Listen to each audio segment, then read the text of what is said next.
Or what are these, like, what are the markings on Sparky supposed to be? Like, are they bones? Because he has those ones on his shoulder, but they disappear when he attacks, even though the chest and the head stay there. Like, I don't know what they're supposed to be. Because it's just like a random spot on the shoulder ab. Yes, definitely. It's definitely shoulder abs. That's Sparky with his shoulder abs.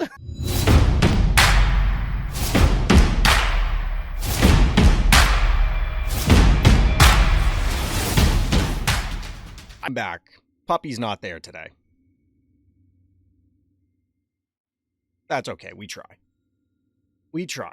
So we're trying something also a little different because nobody told me that the mic was cutting out. Chat, you're killing me here. Like, how do you not tell me that the audio is popping in and out? How was that not annoying for everyone?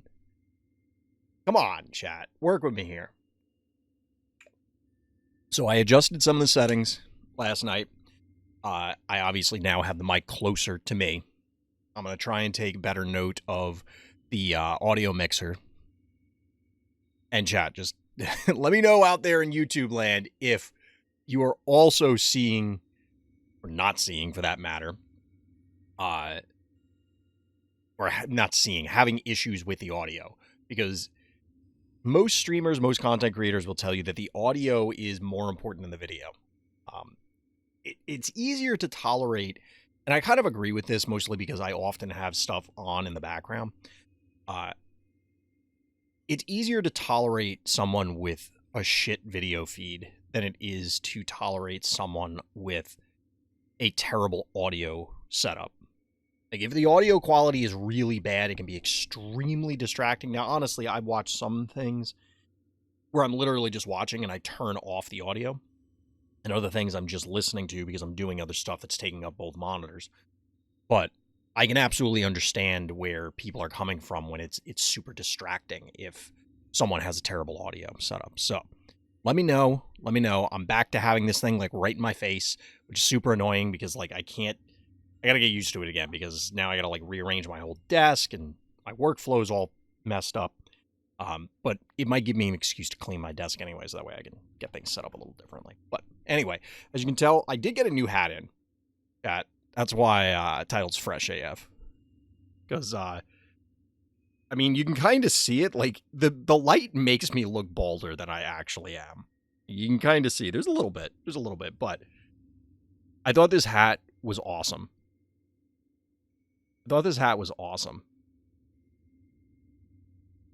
Never lower your eyes to an enemy.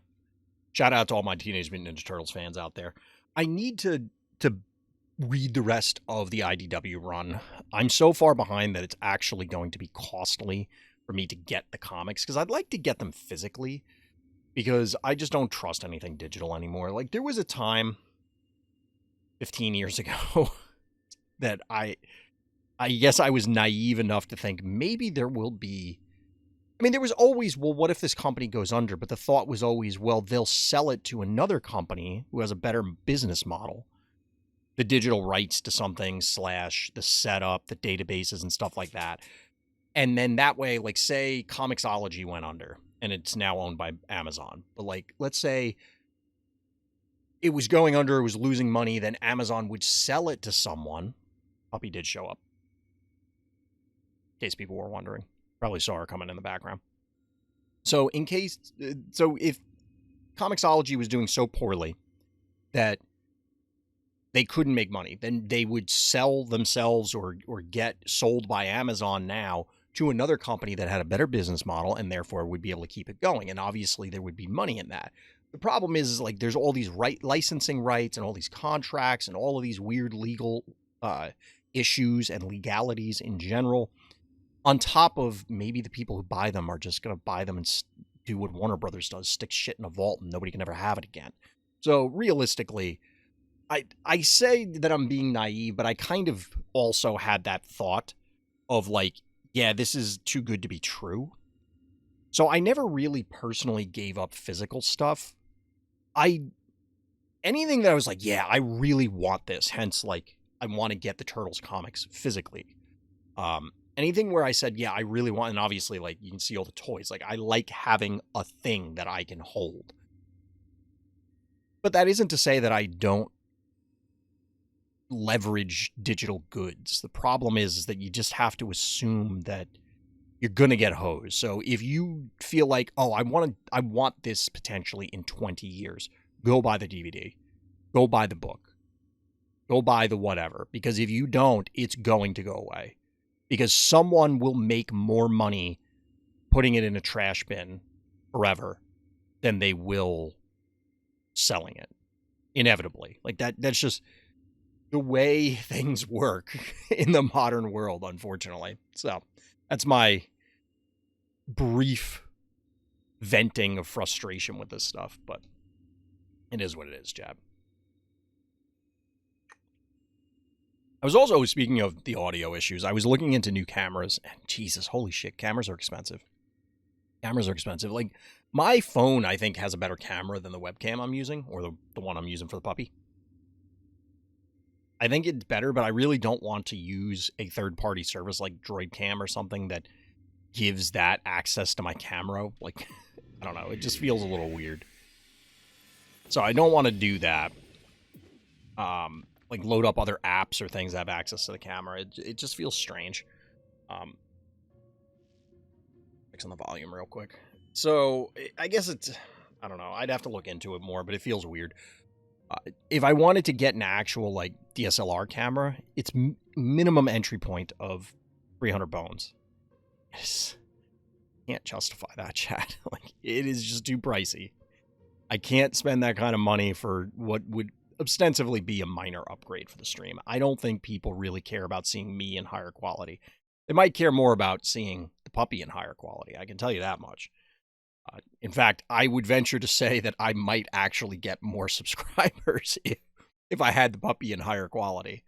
I think that might be an accurate statement. I don't know. She's such a good girl. She doesn't care at all. She's very unhappy with the weather because it's kind of just wet and gross outside. So she's not a huge fan of being wet. Something with a cool mechanical bit. Cool mechanical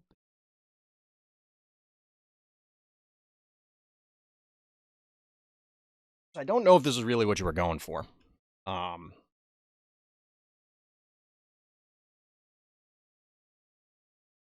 this just removes the game in the scene. How about a giant drill bit?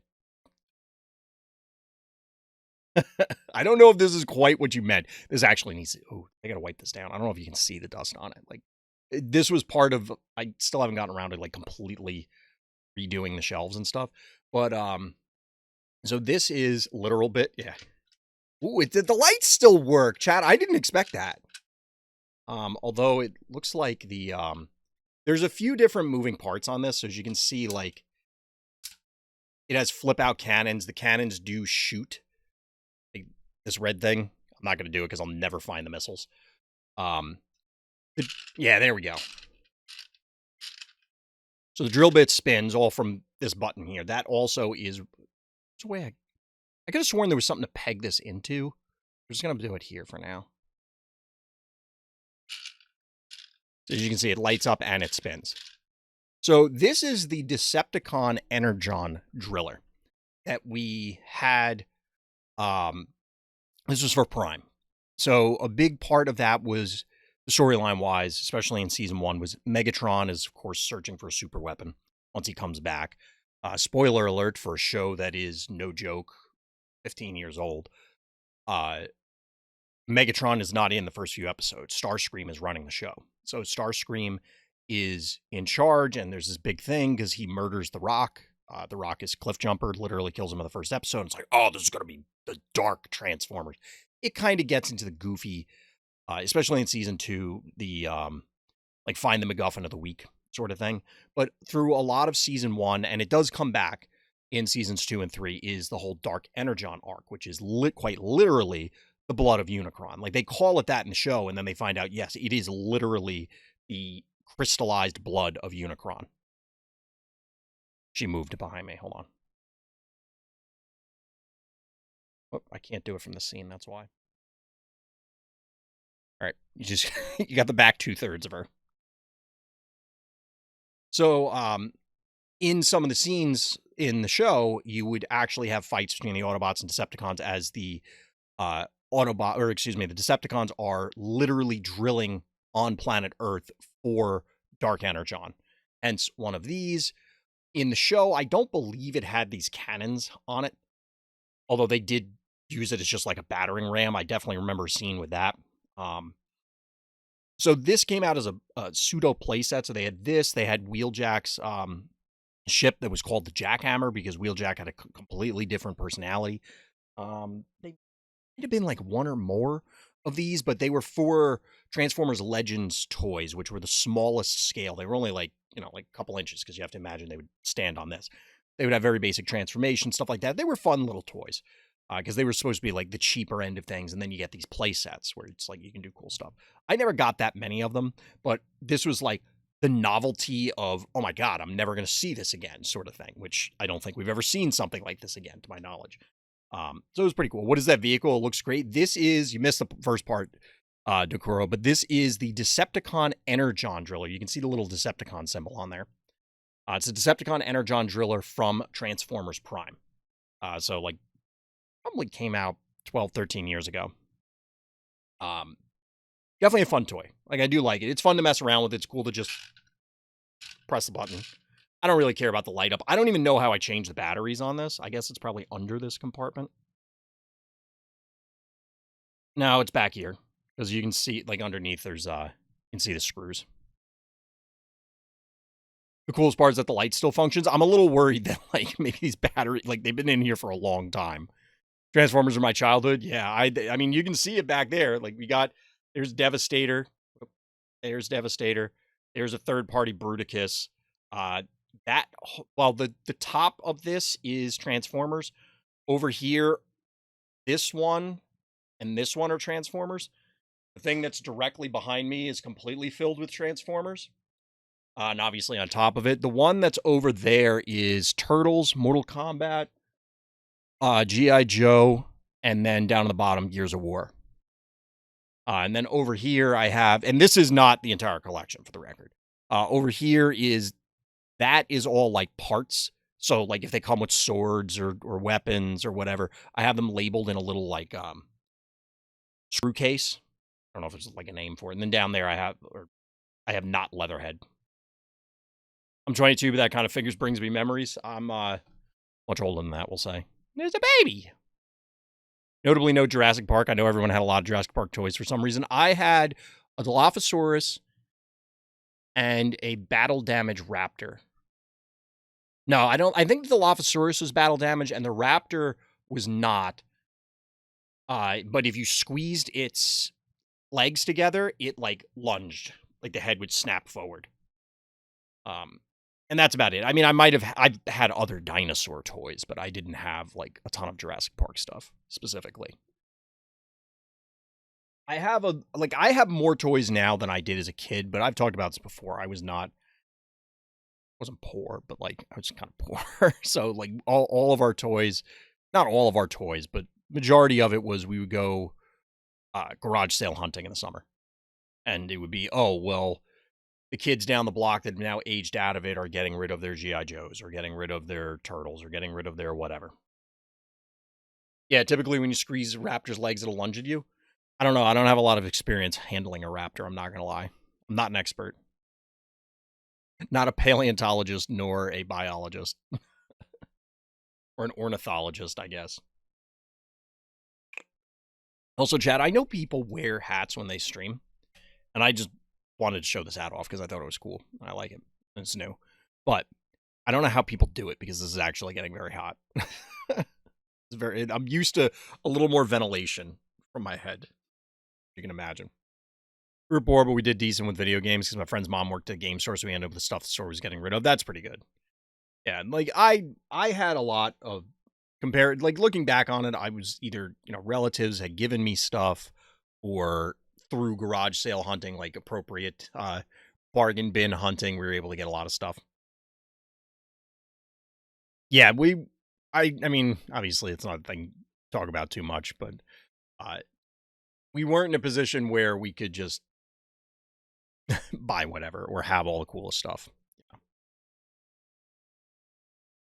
Well, to be fair, Atona, there are places that still have old asbestos siding now.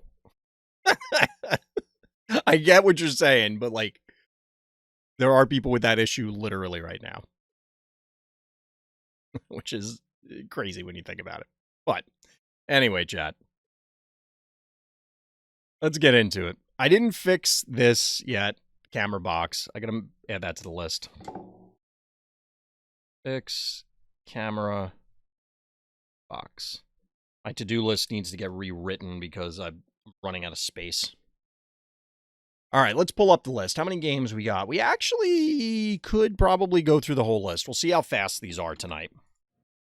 And before we actually get into the games, I, of course, have to let everybody know that I am part of the Content Affiliate Program. That means that the Phobies team does, in fact, give me in-game coffee for producing Phobies content. Just want to give everybody the heads up before we get into it, but let's get to it. Dino Nuggy. I got Brony 2 times, I think, yet I still came out alive. Wait. You think you came out alive, or you think you got Brony twice? Because in both scenarios, you should be well aware of the what the status is. I'm confused. I'm confused. We're gonna find out. So what's going on, chat? How's everybody doing out there? If you're watching this, I should have said this in the intro, but Fright Night for February, I'm trying to work on it. We'll see. I do have a couple polls going on in my Discord for what format people want to see. It's kind of neck and neck right now between Tiny Terrors with bands and standard format with bands, which I need another name for. I've literally put no thought into it. I just keep saying I need another name for it, and I haven't done it yet. So, other point of note, I did mention it earlier, but please let me know if the audio is cutting in and out, because nobody told me. Also, nobody told me there was going to be a Finnegan in this game. I don't really understand this right now. What is happening right now? DBS beta ends tonight, and I probably won't play tonight. I'm still mulling over how I feel about the mechanics. It seems fine, but, like, I only played through, like, the tutorial at Tona. The biggest issue I'm going to have is, first of all, the UI is horrendous. Okay, real talk. Hold on.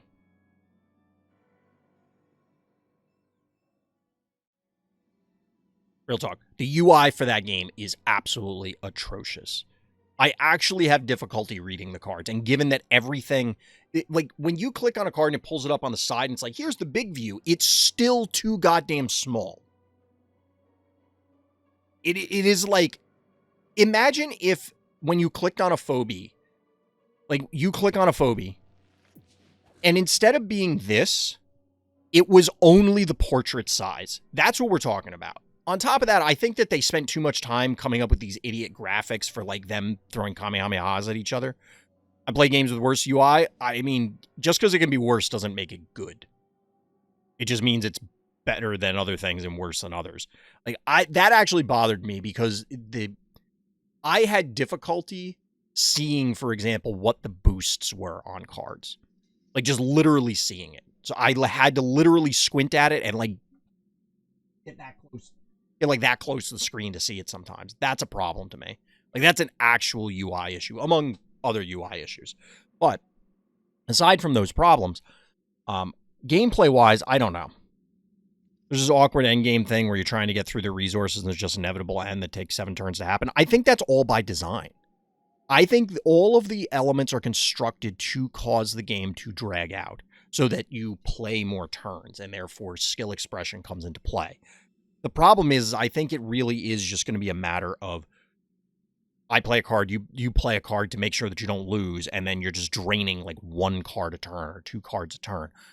There isn't, the shield system that it has just inherently prevents the game from just ending. It's the way it works. I mean, and again, that's by design. Clearly that was by design, right? But you could make an argument that's not good or healthy. It's like, no, the game needs to end when the game ends. And it isn't like Pokemon where there is the out of, oh, well, I can just kill you. Like, if you have no guys left. I I guess you could do that if you have an army of guys and they don't. I need to see more cards is the thing. Like in Optimize, I played lots of games where the starter deck experience, which is essentially what it was, is just not enough to judge it on. Well, the shield system is fine. The combo system is where it gets weird. They'll sit on 1 life and just kind of block incoming attacks for 3 turns while nothing meaningful happens. You could say that happens in other games, too, where somebody is, you know, like you Wrath. You clear their board. Like, we're playing, you Wrath, you clear my board, I play a guy. You single target removal it. And then we just go back and forth until either you get a blocker to turn the game around and stabilize, or I run you out of removal. And I kill you. Like, there are comparable scenarios in other games. Is that enough? I don't know. I need to see more of the game, is what it comes down to. I'll probably try and stream it at some point, but I do we want to finish Darkwood and get some other games on stream, and then we'll see how it goes. I didn't get a good enough sense from this round, to be perfectly honest. Let's get back into here. A little Dino Nuggy action. I need to see the game, the full card pool, where removal is more common. Exactly. Like, it's entirely possible that these stalemates don't happen because removal is so common. Like, if everybody runs 85 Kamehamehas or whatever, and you donk every single dude that shows up, okay, then you're just going to continually plow through, but that may open up other problems. I don't know. So I still am confused as to what this Finnegan's doing, unless the intent is to threaten everything up here where the Daisy and everything are.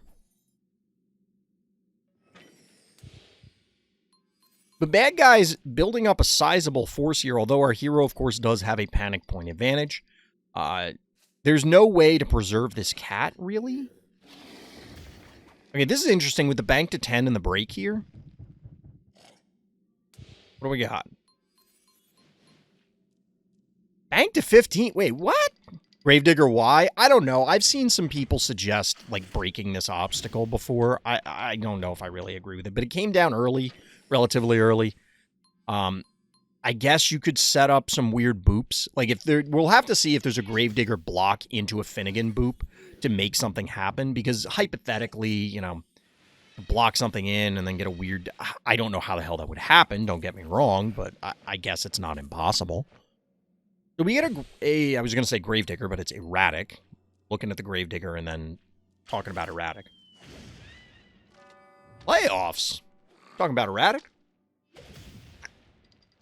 Speaking of which, chat, keep me updated on the score. This is how much I love everybody. Missing the second playoff game today, the Niners and Lions. We, of course, have one of our Super Bowl contenders decided from the game earlier tonight. Earlier today, I guess. Little pot shot here. Bad guy also banking to 12, which is interesting. So the Poison Ivy follow-up is kind of cute. The droney was going to happen here. Like, yes, this is a good heads-up play. I think bad guy just wasn't... Like, they just made a mistake. There was no reason to lose the Daisy for a cat, right? Cat for Daisy seems like a good trade, and I don't think there's any easy way for bad guy to really capitalize on this. Oh, is it really Atona? That's, like, shocking to me, because I saw the score as I was loading up the stream, so I know who's winning, based on what you're telling me. And that is stunning to me. So if I were picking him, I'd be 0 for 2, assuming that score holds. I'd be 0 for 2.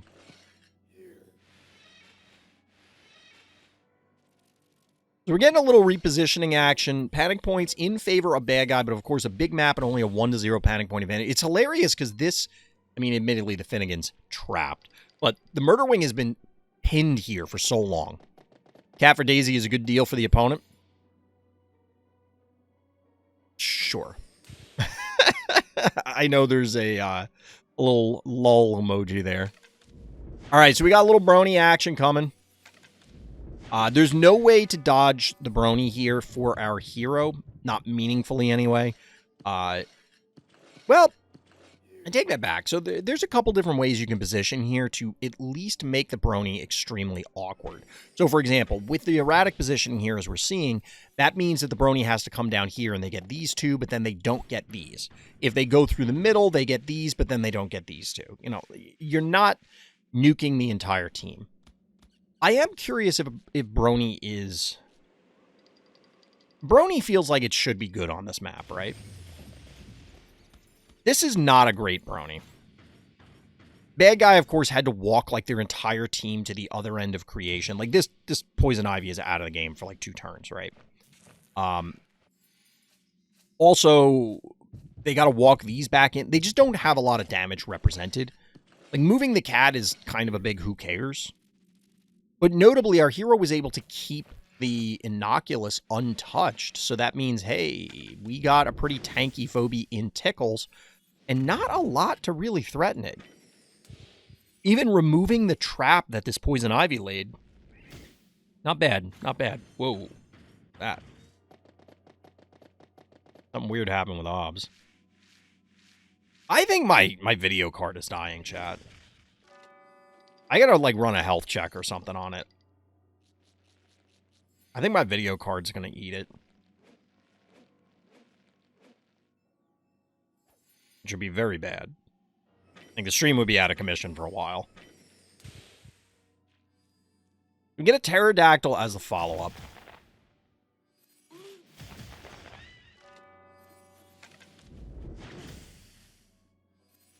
This is not dead? Huh. What did he hit last turn? Is that really necessary? That seems extreme. I don't know about this snowball. Ooh, all right. Maybe this was a math thing and they just decided, okay, that's enough. It would have been a 5-2, so that is an extreme amount of damage coming in, but I don't know. The snowball sacrifice, admittedly, Droney's already gone, but like 12 keys to 4, though. 12 keys to 4, you can say that. Little quick pop here on the Brony. Now, the thing is that if you don't kill this Gin Sting, the Gin Sting and Hevo might be enough damage to kill this, but then the Gin Sting is going to go down. It's actually enough. Boom. Roasted. Ooh, we get the block here. That's kind of cute. So this ensures that there's just not enough damage to threaten this Inoculus. Oh, I take it back. Inoculus can, in fact, die, so this break, or this block, doesn't really do anything. The retreat from the Pterodactyl is kind of weird. I guess you can't get a kill. But I don't know if there will be enough damage, 2 Inoculus hits plus Corn, to kill the Pterodactyl. So, like, hit might be enough to kill the Gravedigger and then push and invade? Possibly? The bad guy's content to try and wait for their Brony to come back up. I mean, they're in deep doo-doo because our hero has a significant panic point advantage, and then a ton of keys. I feel like we've watched a lot of Dino Nuggy games where this sort of thing happens, where their opponent just kind of, like, hemorrhages Phobies.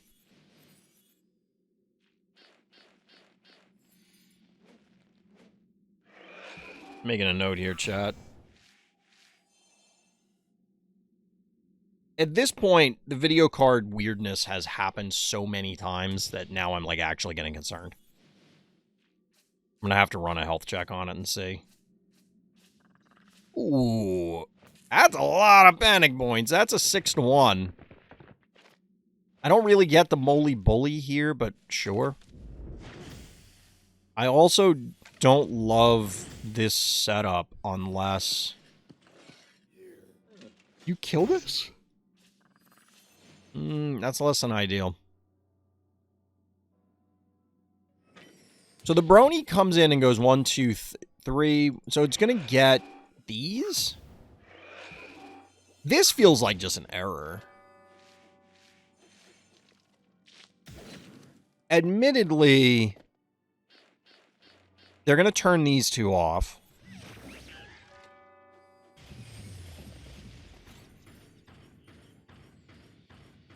But this seems significant. Like, this is a relevant Brony.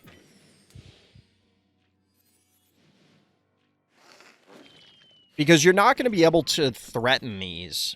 Like, Moly Bully and Tooth Fairy are not enough. That being said, Bad Guy's heart is pretty low. A push here could do it. Because they have to reclaim the points. They can't wait. So, like, Pterodactyl could come down here, possibly kill the Innocuous. The Hevo rotating here, I kind of like it, but at the same time, it almost is pointless. This can't be right. So, I don't like this at all.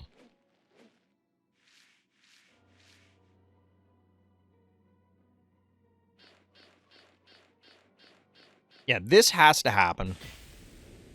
This also notably prevents the Tooth Fairy from immediately connecting with the heart. When Panic Points flip, I think they probably... So they would have gotten 1, 2, 3, 4. What they could have done is played it a little safer. Put the Pterodactyl here where the Brony is. Left, like, the Hevo here. That way you can more defensively rotate. Your opponent's Phobies... Like, Dino Nuggy's Phobies can't get to this top Panic Point.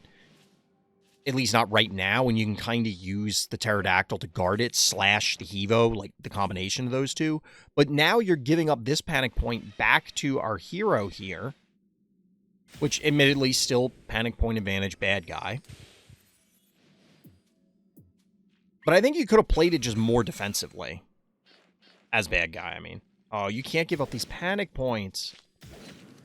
Like, does this repositioning mean... What does this repositioning do for you? To, like, threaten the Erratic that's going to heal to full now and deal splash damage to your Gonzo?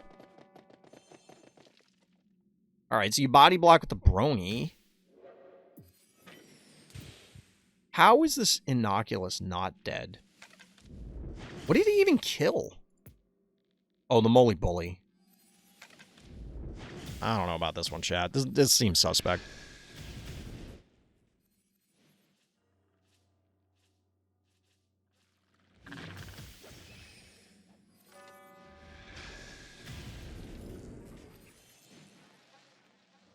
Yep. I was about to say, I don't even know that's necessary. Just claim the Panic Point. But, sure, kill their Phobia, it's fine. Same difference. Well, not really the same difference, but I doubt any of it's going to matter.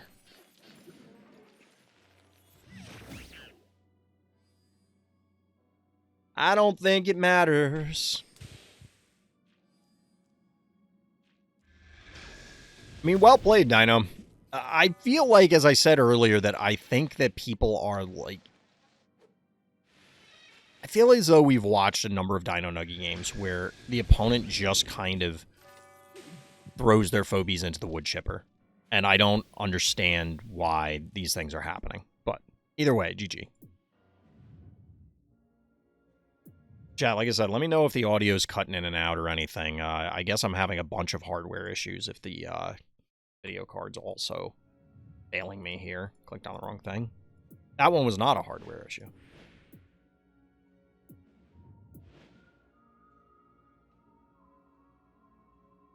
All right, so we got 2 against Karth. This one's from the 17th. All right.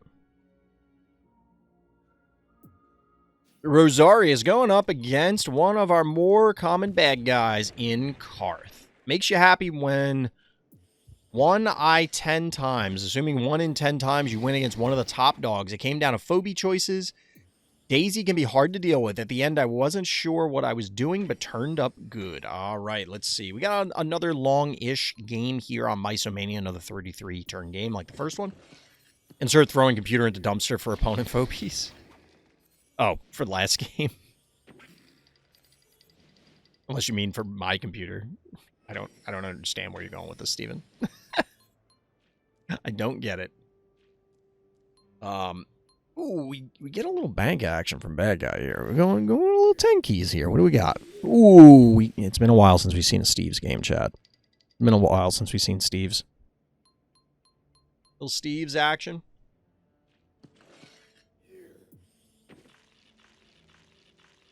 Little snoozing puppy action. He's a sleepy puppy. He's a very good puppy. I had to see the video that Onda made about Phobies. Which one? I know exactly which one you're talking about, but I'm going to ask you which one. I know damn well which one you're talking about, but I'm going to ask which one. The meme, a guy tosses a PC into a dumpster. There's a few of those. Russell, I mean, I get it. I don't know if I agree with it, but I get it. Russell!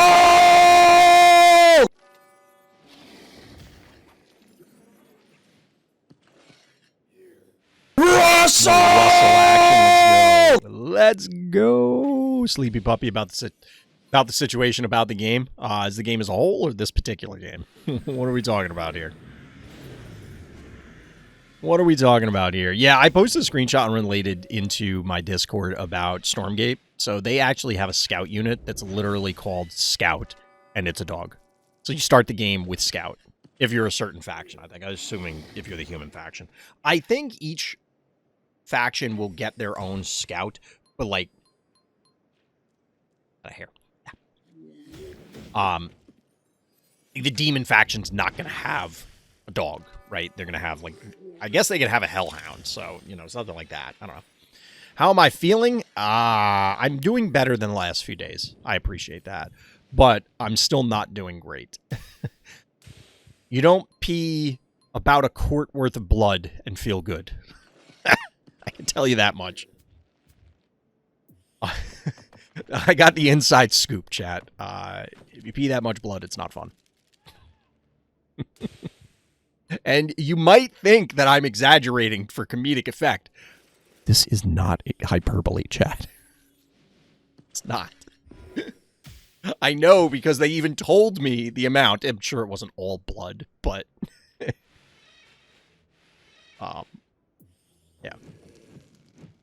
Let's just say it wasn't fun. You're peeing blood and gravel. It's not good. What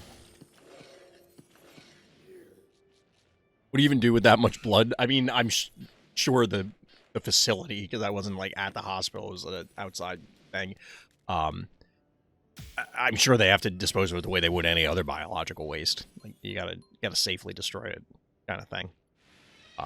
Like I said, I'm sure it wasn't 100% blood, but I looked it up.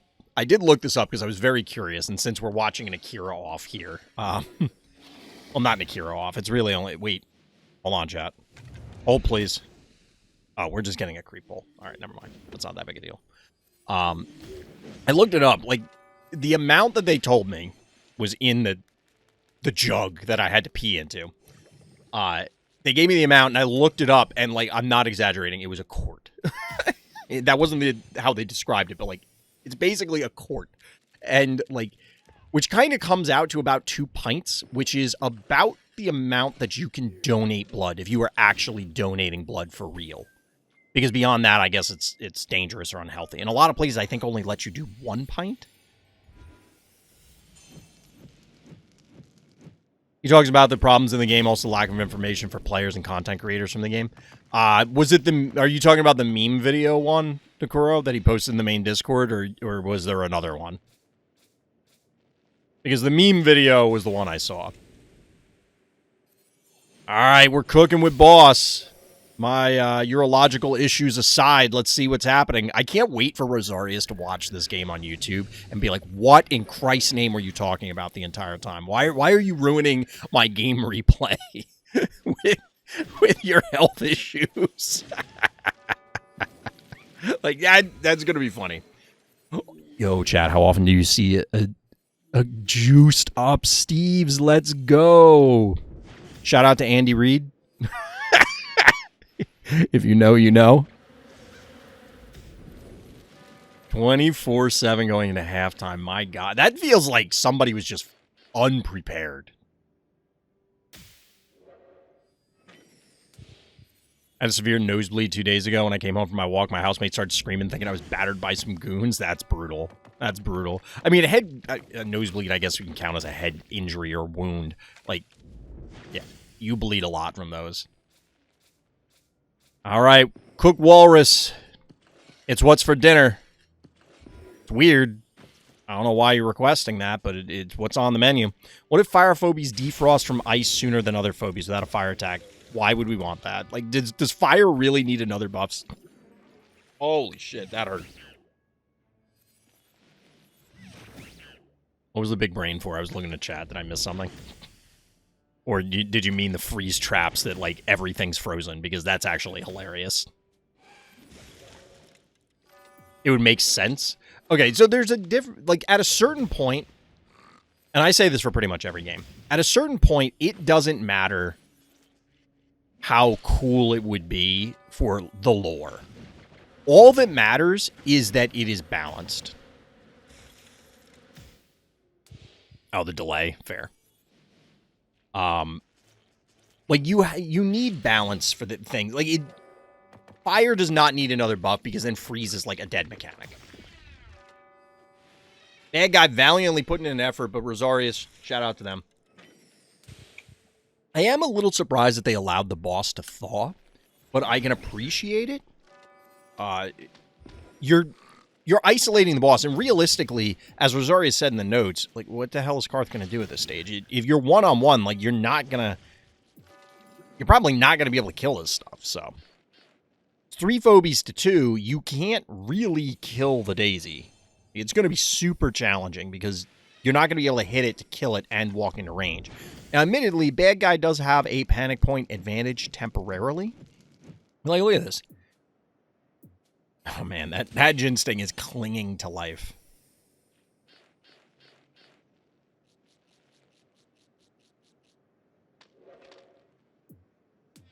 I don't know. Oh, holy shit. This still has 1,300 health? For some reason, I thought this was damage. All right, our hero is in a way worse position. I thought this was healthier and this was damaged. I'm like, wait, why didn't they just more bees this MFer and just light them up? Oh, well, it wouldn't have done a damn thing. That would be why.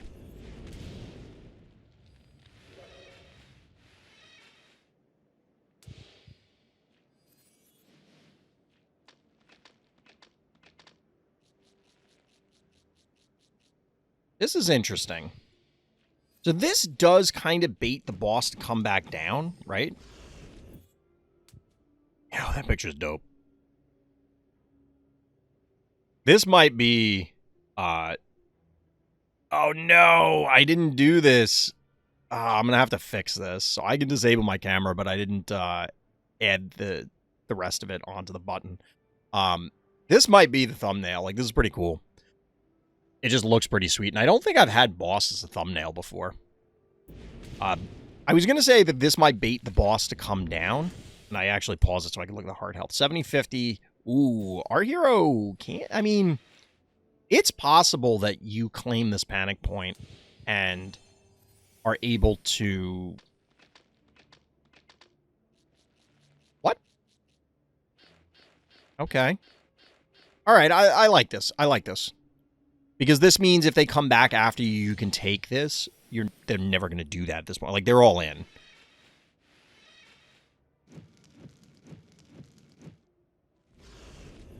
Does this really get... I guess this body blocks out for this. It also prevents the Daisy from getting hit. Like, if you only went here, the Daisy could tag you off the stem.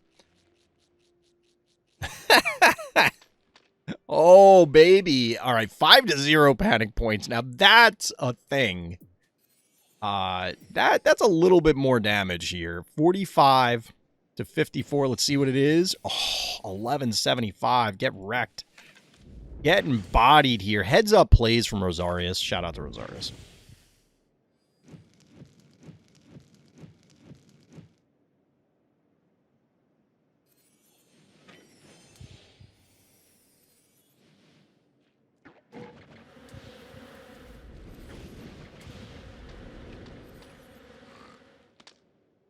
Yeah, the Daisy's immortal up here. Daisy is immortal. You can probably kill... Nope, we're going to get a surrender. Yeah, well played. That was actually a series of heads-up plays. I think Karth was memeing a little bit. Obviously, the Russell's not like... it's all right. I get the intent. I don't know how much of a meme it was. Or whether it was truthfully trying to make it happen. But they didn't really pressure... They didn't do it the way they needed to because the Steves needed to die. The problem is if you wait for the Russell to kill the Steves, it's going to take like 1,000 years. So, I don't know. Maybe it comes back all the way around to being a meme. I don't know. But GG. GG. But yes, to answer your question, Dokuro, I did see Honda's video. I've talked about discussing on stream, probably next week, probably on Friday, assuming that I'm streaming. I might have to miss Friday, but we might, maybe then Saturday, we'll see. We'll talk about,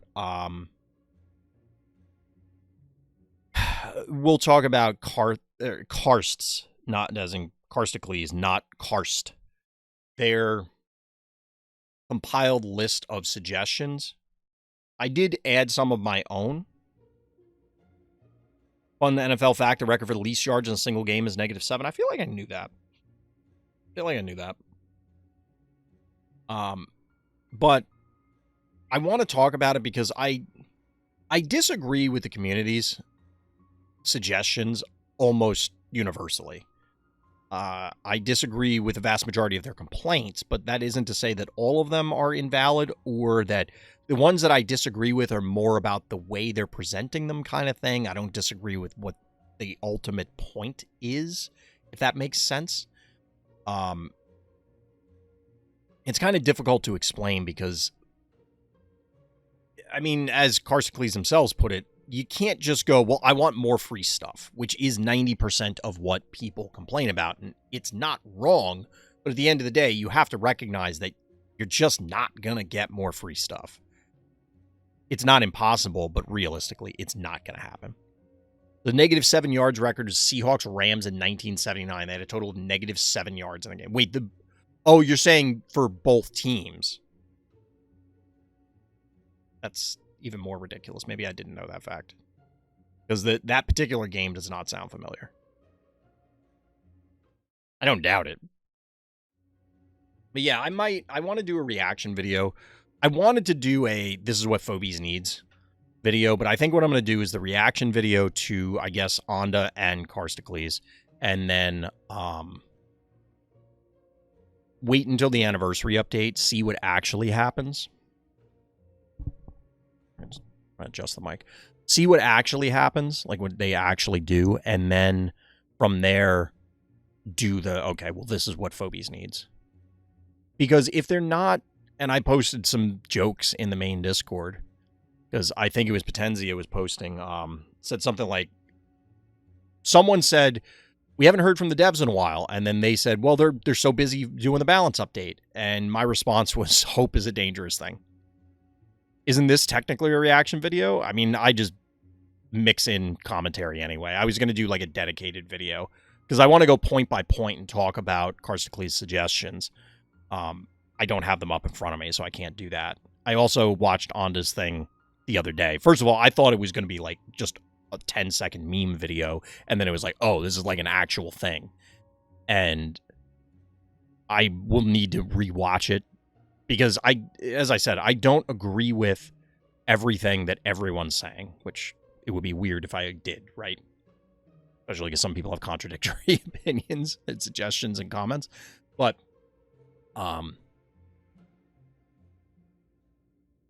I think there's a lot of stuff that people are being absurd. And I don't know if it's the internet, so they're hyperbolizing, or if people really think that, or they just have no clue about like what they're actually asking for. And I think people in a lot of cases are asking for the impossible.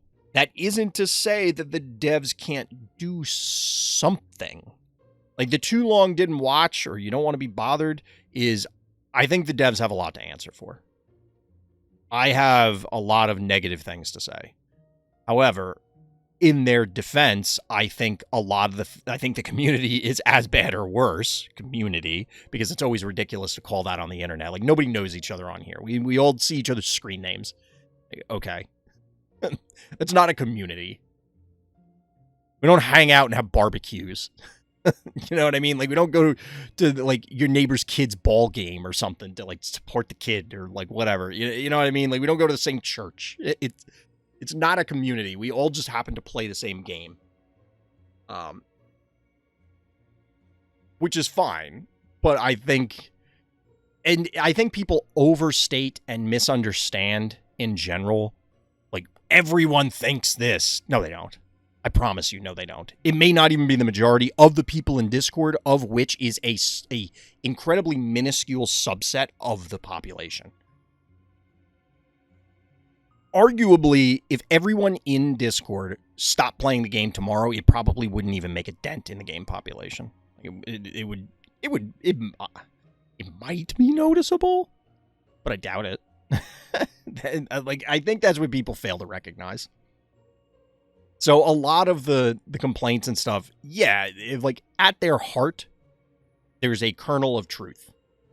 However, there's a significant amount of absurdity in a lot of these. So, I mean, if anybody has a specific one, I could talk about it, but I just don't remember. What the fuck did you do here, Shinra? You put an empty space in there. That's weird. All right, Eternal Monday. This must be a shorter game from Lord Shinra. Is it? It is. It's 14 turns. Are you high five? Because you're so close, my heart feels like it's about to fall. In love with you. Or onto the floor in a million pieces, whatever floats your boat. There's even more to this. Nope, that's it. I lied. That was the end of the notes. It looked like it cut off onto the next row. So, Shinra, apparently going with the high five build, definitely popularized by Karstocles, or at least as far as I know. I think it is an interesting way to approach this map, and something that proves to me, once again, that the community doesn't know what the hell they're talking about. Because most people, and myself included, thought high five was a meme.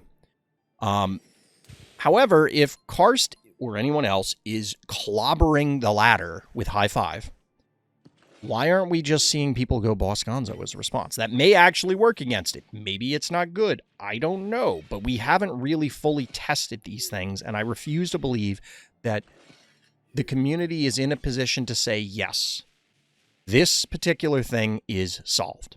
There are too many variables due to the way the structure of ladder play works. Not just the leveling system, but the fact of the matter is, I would imagine most people, especially the ones at the highest levels, are just memeing at this point.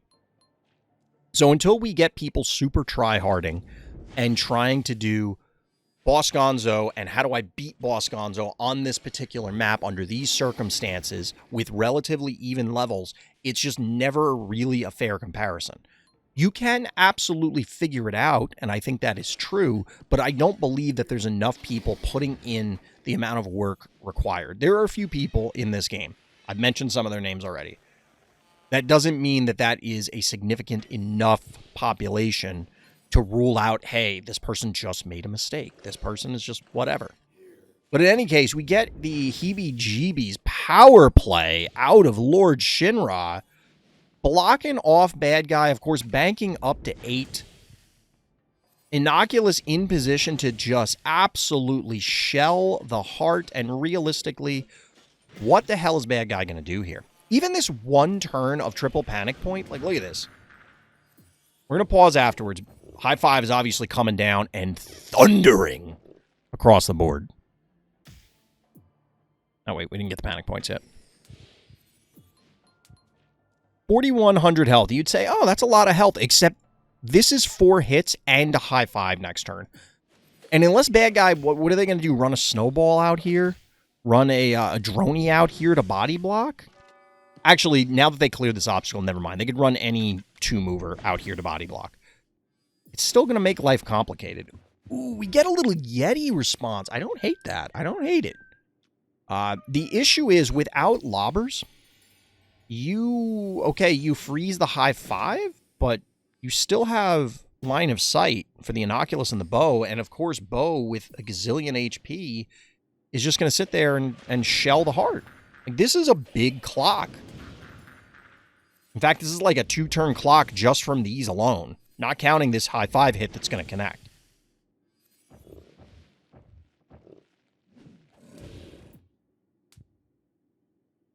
I take it back. They're just dead. Actually, no, they're not dead this turn. They're not dead this turn. I mean, they are dead, but it will take another turn.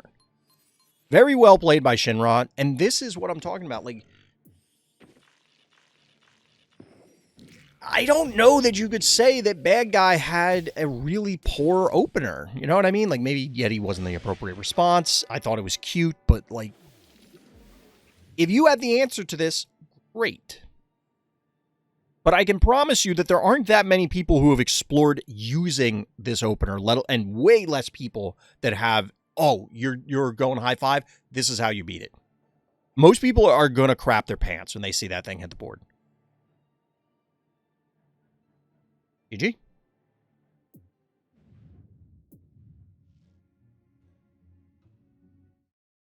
I like those games shorter, chat. Much shorter. But yeah, people have questions about either Onda's video or Karsakli's thing. I am going to do the larger one probably next week, so I can put some time into it, both to think about. I mean, I have most of my responses prepared already, at least for Kars stuff. I got to rewatch Onda's to make sure there isn't, like, something else. And I don't know. I mean, I covered everything. There's really not much else to say about it, at least for now. Well, we did have a quick game on Eternal Monday, but the cousin, we'll say, of Eternal Monday, Megalo, a little bit longer of a game. Everybody's happy to run into 30s. Potenzia here is our hero. Turns out snakes and babies are best friends in Phobieland. You know what? That sounds about right. That sounds about right. It also, for some reason, conjures the Wizard of Oz to mind, and I don't know why, because I'm pretty sure there are no snakes in Wizard of Oz. Are there, chat? It's been a long time. Did you know, chat, that there's, like, 3 Wizard of Oz stories? They did do that prequel probably like 10 years ago now, maybe longer. I'm not most people probably still will lose. Wait, what? Bro, you have to forget that, like, as soon as I say something, it's already gone out of my head. I'm already like 10 thoughts ahead. I don't remember. What the hell is that in response to? Oh, you mean with the high five response? Is that where we're going with this? If that's true, Kuro, that was like a fucking eternity ago. Come on. How you expect me to remember that? Come on. Come on. That was like an eternity ago. In the streaming world, that was like 5 lifetimes ago. I was a grasshopper in that reincarnation.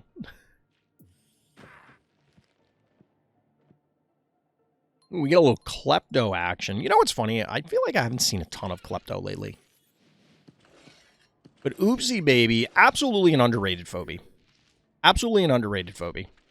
Offering up the little unicorn to the spider. I didn't know spiders eat corn. I feel like that can't possibly be true in real life. Like, you have banana spiders. Are there corn spiders? I mean, I'm sure there are spiders that would live in a cornfield, right? But, like,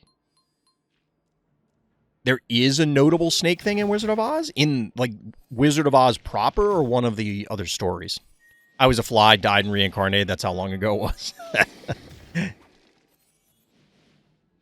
That's something I don't remember. Like, I used to know a lot more about a lot more things, but yeah, we'll come back to that one. I want to know more about this snake thing in the Wizard of Oz. All right, so we're trading 1 keys, 10 keys to 11. Technically, our hero is losing this exchange. Not technically, they are. Is this just a body block to prevent the Oopsie from getting onto the Klepto? Because that doesn't seem very good. In the Royal Book of Oz? The hell is that? Is that a sequel?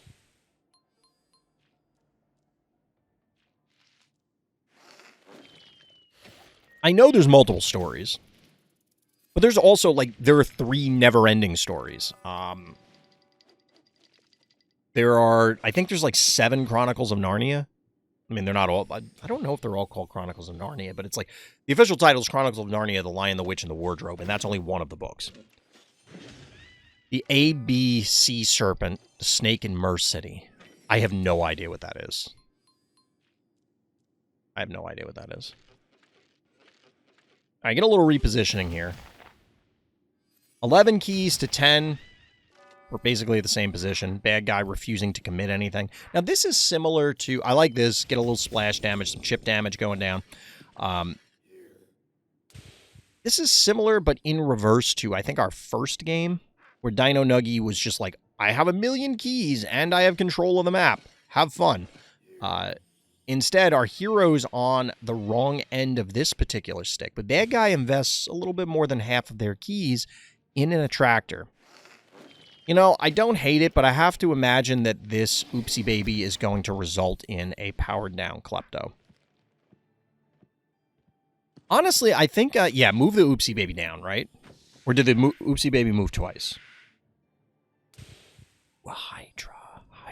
Chad, I'm telling you, this is the answer to a tractor. We all slept on it for a long time, but Hydra.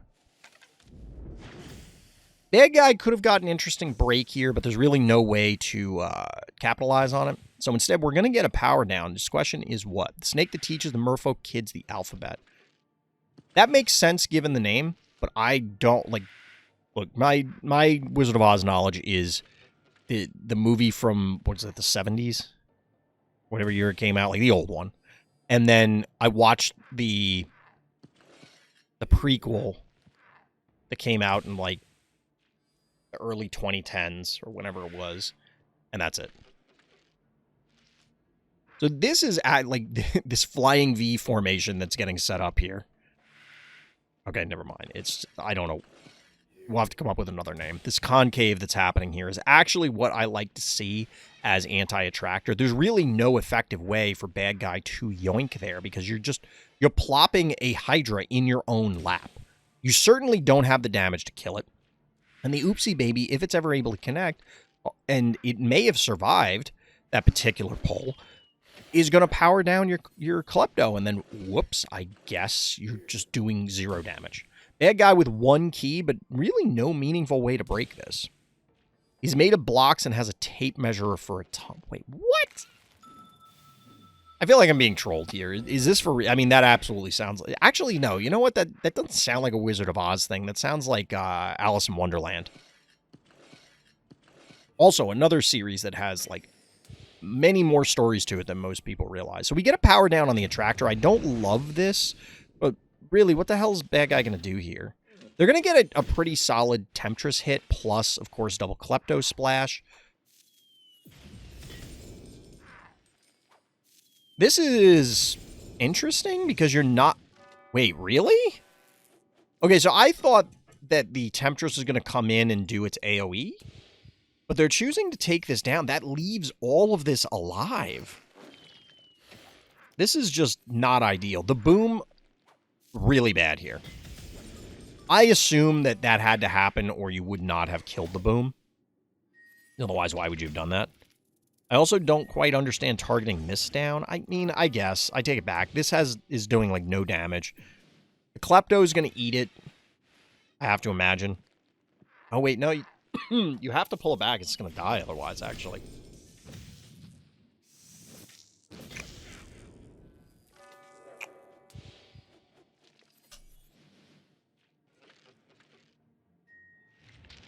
And now you just take bad guy apart. I mean, they will have a pull. No, they won't, because it's dead. Bad guy will get a juicy electrical hit here, maybe? But 3 Phobies to 2. Spread out so you don't die to splash. This is not looking good. I had to look this up to make sure I wasn't misremembering, but I posted the picture of it in Discord. All right. I'll have to look at this. We're watching the demise here as it's happening. I 100% do not remember this. That absolutely looks like a Alice in Wonderland thing.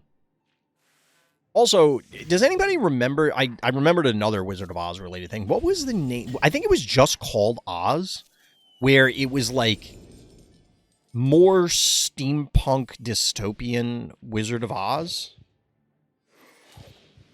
as compared to like the normal... I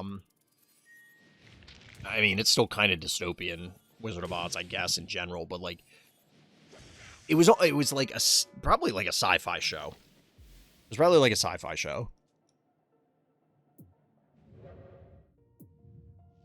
But GG, Potentia. We spent most of the game talking about the fucking Wizard of Oz.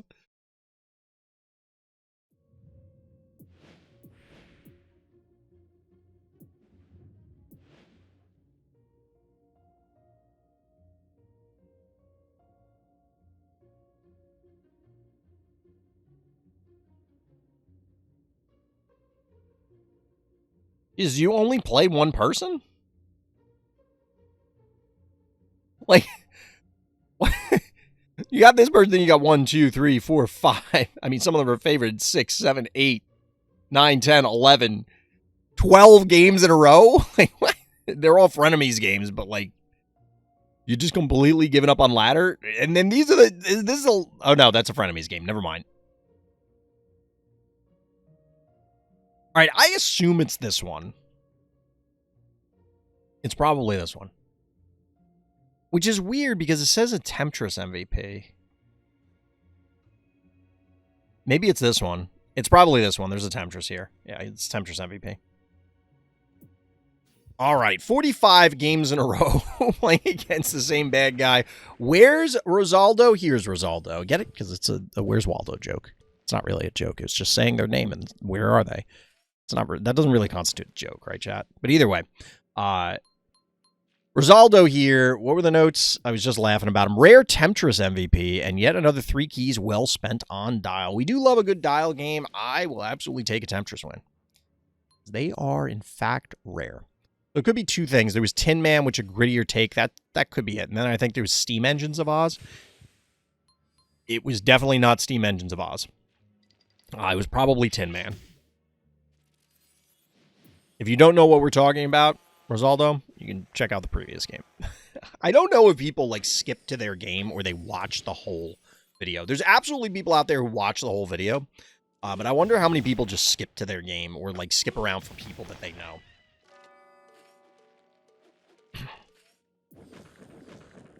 You know what's funny, chat? There were people really crapping on Penny Drop as a map. Honest to God, like, I know that name, Atona, but I don't know who that is. I'd probably recognize him if I looked him up. Wait, what? Poison Ivy? All right. Okay. Sure. Do a little Poison Ivying. Leaving that cowbell alive with, like, the magic pixel hurts. That cannot possibly be how you wanted that turn to end. Notably, I love the bait here for the Thunder Rocks to be like, oh yeah, you want that bow? Come get him. Come get him. He's right here. Apparently you don't want that bow that bad. We don't have a debuff/buff phobia. Ability gains attack equal to the amount of damage debuffed. So like steal attack. Is that what you're saying, Steven? Me, I don't really like it mostly because I do really well on it. So you don't like the map because you're winning on it. I mean, I get it. You can kind of, it could be the boring aspect. It's also like, I've had things like that in other games where I actually like the things I do worse on because it forces me to mentally engage more. Whereas it's like, okay, I've solved this thing. Oh, don't do well on it. I misread that. It also had Alan Cumming, I think Richard Dreyfuss. Again, I know those names, but I have no idea who those people are. Like, if you name somebody in Hollywood, I have no idea who they are. We're getting a little carnage here. Is this a dead Thunder Rocks? Nope. We're in a retreat. Once again, baiting the trap. I don't love the snowball repositioning. The reason for this is that, like, that Thunder Rocks is 100% dead then, right? Your opponent will never come after. I feel like if you're going to try and bait it, assuming that that's the truth, just don't put the snowball there. Okay, they're going to go for it. Never mind. All right, that thing's just fucking dead. My guy. What did you think was going to happen? Did you just forget? I wonder if they just forgot. I wonder if they just straight up forgot. Oh, we got a Clinico here. Panic point advantage, bad guy, 9 keys of it. Like, this isn't a great position if you're our hero. Actually, I take it back. I didn't think they were going to snipe the Murder Wing with that. I thought they would need both. But even then, that's probably fine. You're up 2 Phobies. Your opponent can, like, fireball back. But they do have 9 keys. They could, if they sink it all into 1 Phobie, I don't know if I love this. I don't know if I love this. I think I'd rather be, like, 5-4 or even 6-3, put an Erratic on the board. Like, an Erratic here would probably be pretty good because Erratic is just difficult to deal with in general. Our hero doesn't have that many. Like, they have 7 keys total pre-Temptress. Admittedly, they could have gone a bunch of... Look, on my channel, we love good boys. We love dogs of all kind. But in this scenario, I don't know that I love fetch. I don't know that I'm sold on fetch. But you know what we do love? The good girl. She's a good baby.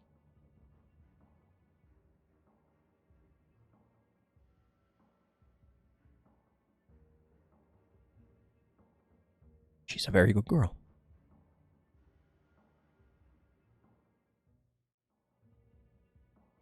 All right, chat. Get back to the game.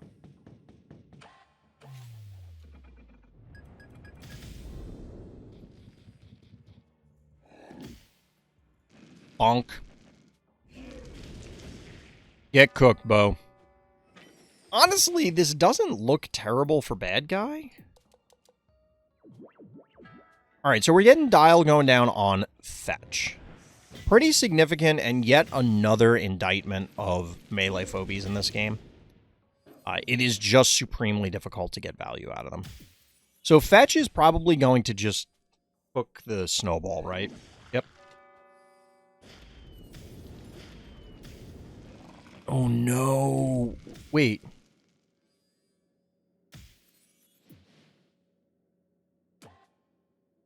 Could bad guy not have killed this Temptress?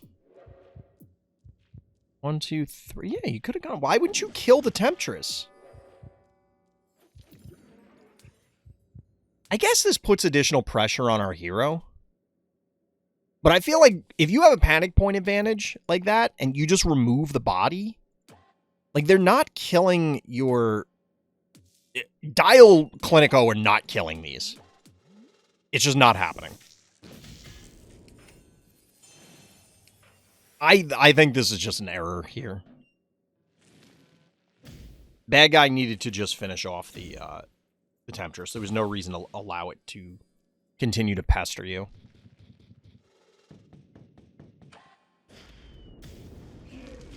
Like, this is terrible.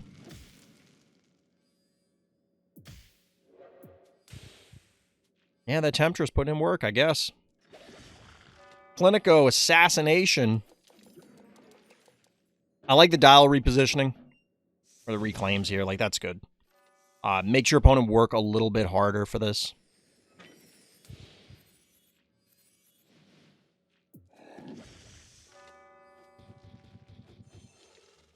Okay, yeah, I was going to say, you should go for the heart as bad guy here.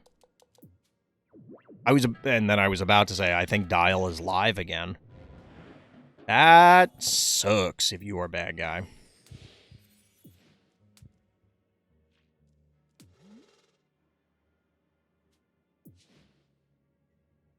So you needed 3 hits. With only 900 health. Yeah, I was trying to think if bad guy ignored the Temptress on this turn, could they have just gone for it? But they can't because they're going to get like 2 hits maximum.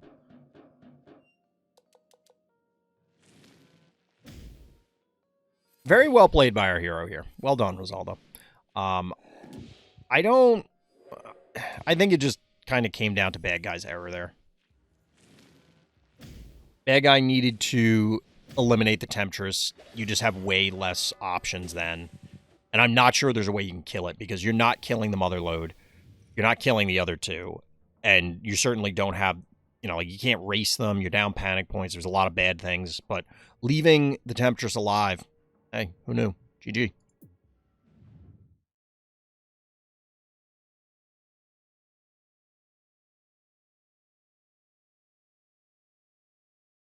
All right, we got a Succubus game coming up. Let's take a look at this one. Like I said, we may be able to get through all these. There aren't too many in the queue. We'll take a peek. We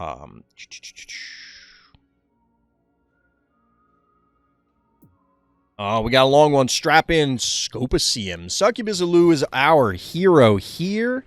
Lost my precious Charon without any good trade at the beginning, but it was a good game all in all. All right, well, we've talked about it before. Charon is a oft-maligned phobie, but I think it does have some value here. I do still love the Alien Engineer-inspired brony pushes on this particular map, but I think there's value to a variety of other plays. Chad, it has to be out of halftime at this point. Do we have a score update? See if Spoiler alert, the Niners are going to show some life.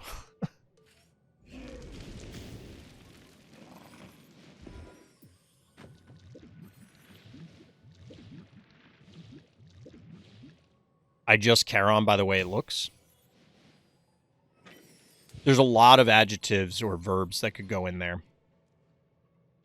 Love Charon. Fair. Okay. I'm like, there's a lot of ways that you could go with that sentence.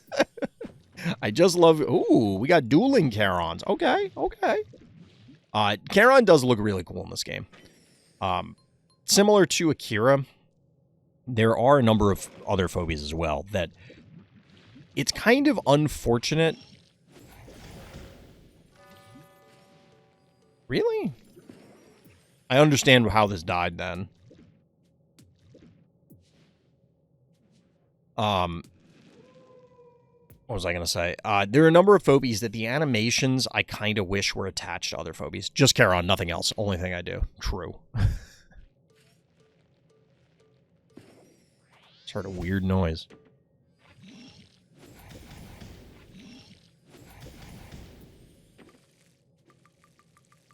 Pop goes a Charon. I have to wonder, I mean, our hero put it in the notes that they lost Charon for no reason. I have to imagine this kind of came down to forgetting about the extra damage output from the cowbell. I could definitely see where you would think that. Get the snipe onto the jar, but you're still down the 5 keys for Charon. Like, you're not making up ground because you're clearly going to lose the snowball. I have to imagine you'll lose the snowball. But the poop trail has deactivated the lava for a little bit longer. Charon's really useful in this map. I agree, and that's why I think there's a number of phobies that people... like. A lot of people complain about variety of phobies now, right? That they need buffs or nerfs or whatever. But Charon was one of those phobies for a really long time, right? Everyone said Charon was trash, right? And it just kind of comes down to map design. Like, create a map that encourages particular gameplay styles. Whether it's lava, it's disease, it's poison. You know, like Locker Room Funk, I'm curious if Charon has a home there. I highly doubt it, just because if people are going to run Innocuous and Friends as well as Hydra, like, that's just going to be tough. It's different on this map than Locker Room Funk, but still. I never said Charon was trash. I mean... that doesn't change the fact that, like, a lot of people did. I was angry about Charon, so I threw away Snowball and a couple 1-costs. The #1 killer in Phobies. Tilt. I didn't think it was bad, just not many uses for it, because the... Wait, time out. Dozer? Why was this not in the notes? Dozer? What? Let's go. Let's go, Dozer. Oh, okay, hold on, wait. Why was Dozer after Glob? I didn't comment on the Glob, but... Dozer post-Glob scene. I mean, I guess you can no-rush it.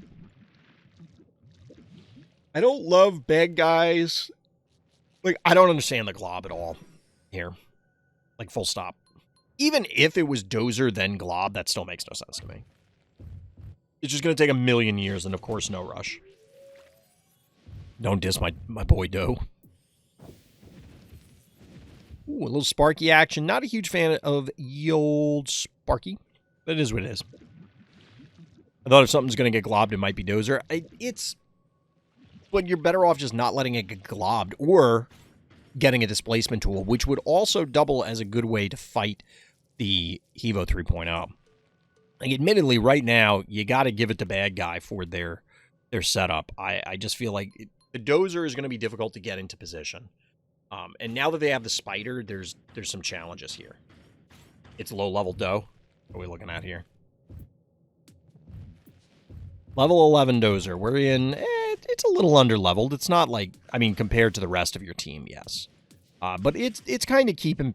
It's tracking with Giraffe Bachelor here and friends. That's another thing. Oh, I gotta add that to the list, chat. I gotta add that to the list. You'll understand.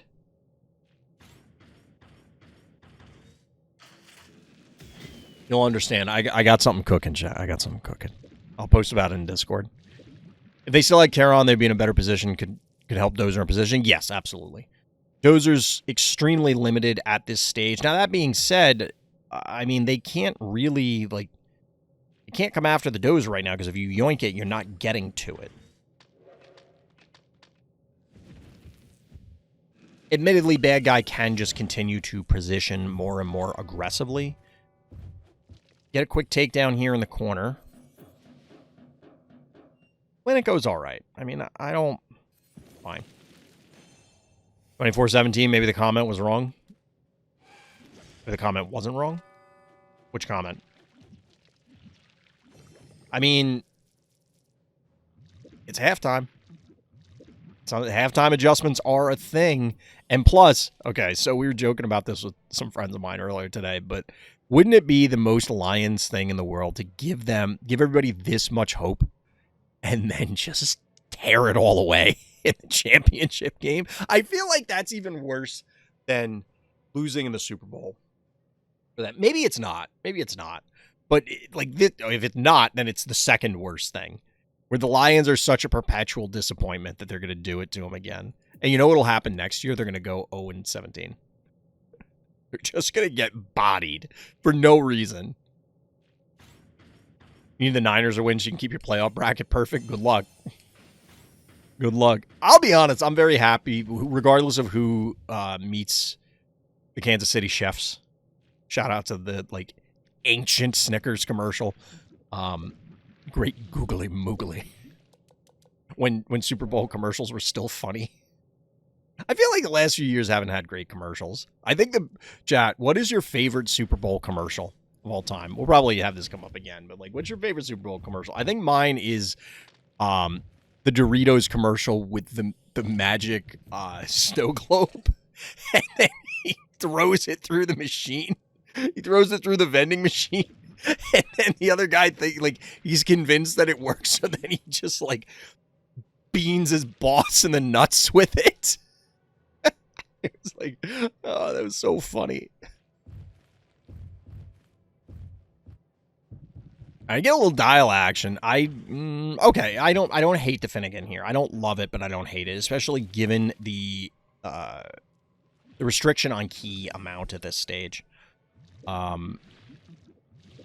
Honestly, I don't know that I would... Well, they probably dial you. Actually, no, I take it back. I wouldn't hate a dozer on the lava and then no rush the glob, because obviously the damage is not going to matter. You pin it in place. That means they can't really come after you. Like, what are they going to do? Walk the spider through to poison you? Seems like an error, right? So here's the thing about this map. The Mr. Beast D's Nuts commercial that was never played, so we're just making things up now. The thing about this map is that it often gets into these weird stalemates, and then it's like, oh, well, who was able to take advantage of their pull? But bad guy has the advantage here because of the lob. A little hydrate action. Bad guy has the advantage because of the lob, but you can absolutely heart rush on this map. Which I think our hero was trying to deflect down here, pushing the Jin Sting away. But the thing is that aside from the Jin Sting, I think the majority of bad guys' forces were up here in the north, so I don't know that that was necessary. I also, well, I guess this is okay. Because I was going to say, they could go here, yoink, and then lob?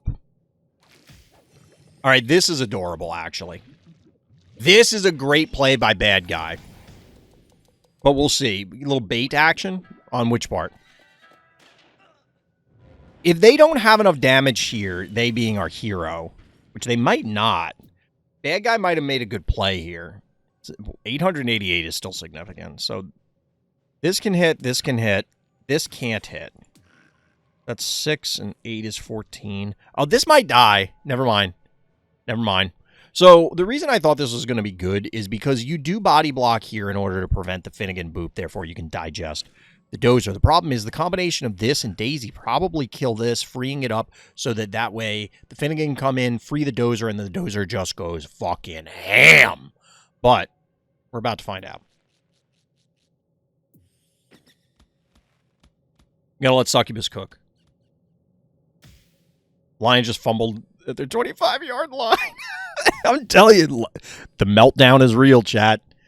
The meltdown is real. Or is it? I don't know. There's how much time is left? How much game we got left, chat? Now your boy is going to shine. Look at this, Koro. Boop. Ill no rush, good play, heads up play. That's what we were talking about the whole time. Now, notably, the Daisy's probably going to get cooked here. We get another Clinico. I was like, wait a minute, is that the name of the phobie? We get another not Metabot takedown. Assassination here. Unfortunately, this Hevo is putting in work. That is a dead Daisy thanks to the lava tiles.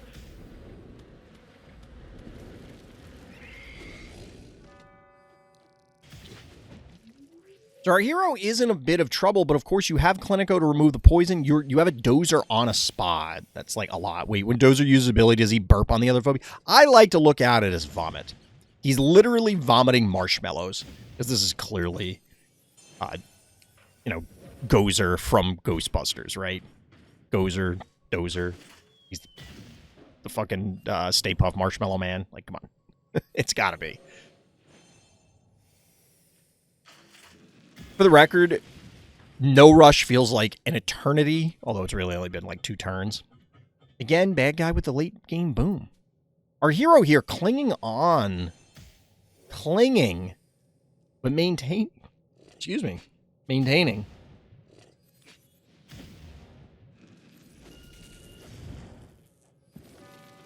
All right, down goes the glob, and we're getting close to bad guy's hopes. So what I would have liked to have seen from bad guy here is if they put the boom here, like, could they have killed this? 2,700. So, like, if they had the boom here so that it was in range, that's 7, 8, 9, 10, 5, 15, and nah, you would have been short. Even if you could connect with everything, it would have been short. Oh, wait, do they have it this way? They have it this way. Do they? Is this enough? That's not enough? Oh my god, you gotta be kidding me. I bet bad guy undid that turn like 1,000 times.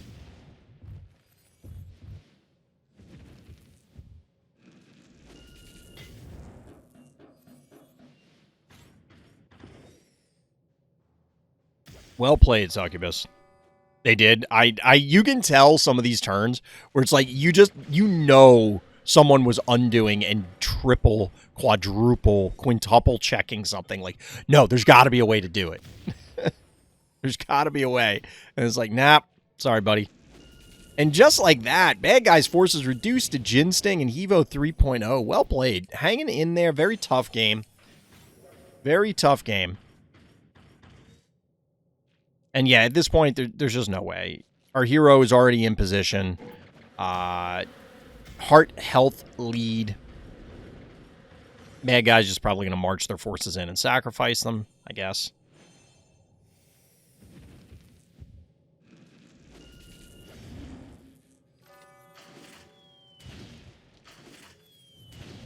Zap. Clinico has one of the coolest attack animations just because of the way, like, the sound effect and the animation is just, I don't know, I really like it. Or what are these, like, what are the markings on Sparky supposed to be? Like, are they bones? Because he has those ones on his shoulder, but they disappear when he attacks, even though the chest and the head stay there. Like, I don't know what they're supposed to be. Also, I don't know how Dozer got the MVP here. I mean,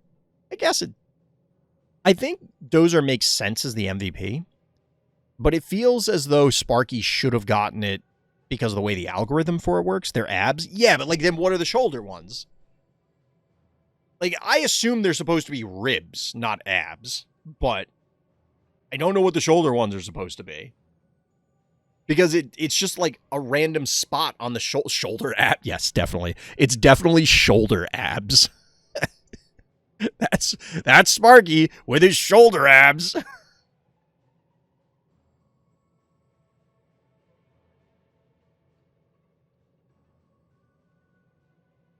We'll use that for the intro chat.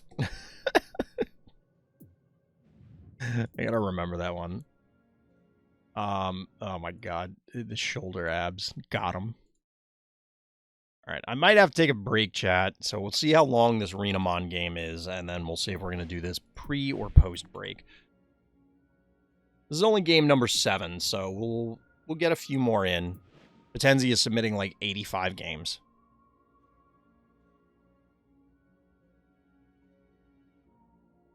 Hmm, 23rd. There's 2 on here. Like... Okay, so...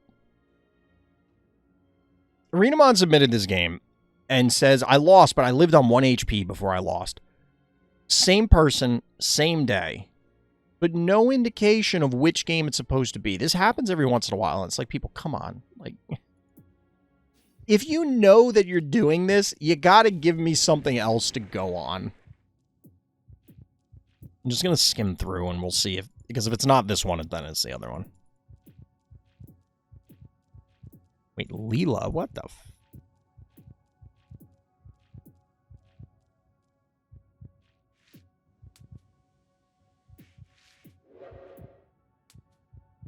I'm gonna assume it's this game.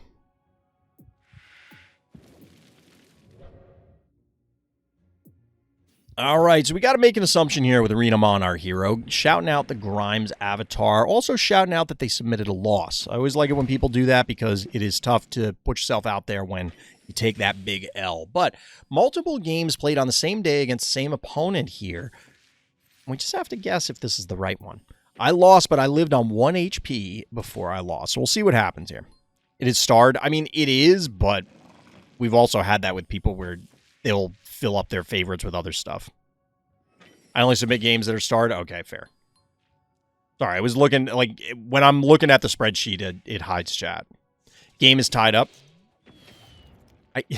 I'm telling you, the Lions, man. The Lions. I don't remember the last time. I mean, I take that back. I liked watching the Lions when Megatron was on the team. Obviously, they had Stafford at the time, who I thought pre-Super Bowl was, like, I was never, oh my God, Stafford is the secret greatest quarterback in the NFL. It was like, all right, Stafford's pretty decent. You know, but at that time, I was like, okay, Megatron's also an amazing receiver, so which is really the bigger issue, like, bigger factor here. But Stafford's proven himself to be pretty decent. Prior to that, it was like Barry Sanders era was when Lions games were fun. The rest of the time, it's just kind of sad, right? You don't even if you're in there, like if you're a Packers fan or a Bears fan or a Vikings fan, it just kind of feels like, oh, play it like it's a Lions game.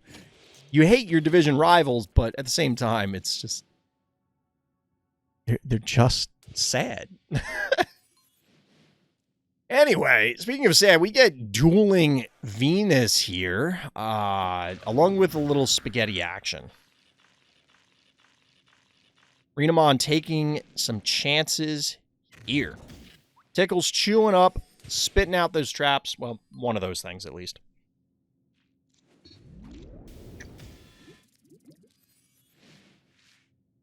And here it... Oh, no.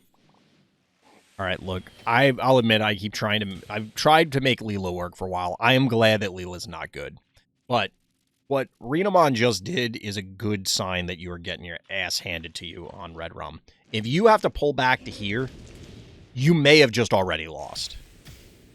Leela's also level 4. True. Oh, Jesus, and things are level 14 in this game. Yeah, that's not a good sign. Not a good sign. So the issue here is what I was trying to get at for the tempo of Red Rum. Once you seed the center, the game is effectively over. The game is effectively over because the tempo required to reclaim the center is enormous. It's very, very difficult to do it, especially if you didn't have a terraform at some point to allow you to open this up and then get other range guys. I think Renamon was accepting the L, and that's why the level 4 Leela is showing up, so... I should submit a game, but I don't think I will. I'll probably just redeem a game review another day. I lost my whole team in the abyss. Oh, no! My favorite animation in the entire game is when Tickles eats a trap. Yeah, I think that's... It's definitely up there. I don't know if it's my favorite, but I can't think of something, like, immediately to go, oh, yeah, that's definitely better. See, like, look at this. 2660 on the heart. Triple panic point advantage. And there's like, I mean, you're going to claim with a cat? All right. Muffin. 12 keys to 8. Can't muffin that. I guess to cure the poison. I was about to say, was that really necessary? But I guess it cures the poison. All right. Don't call it a comeback. Don't call it a comeback.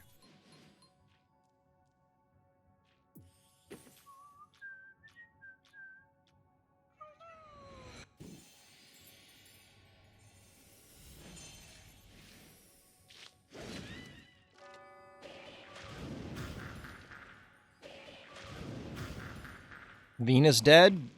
Venus dies here. That's rough.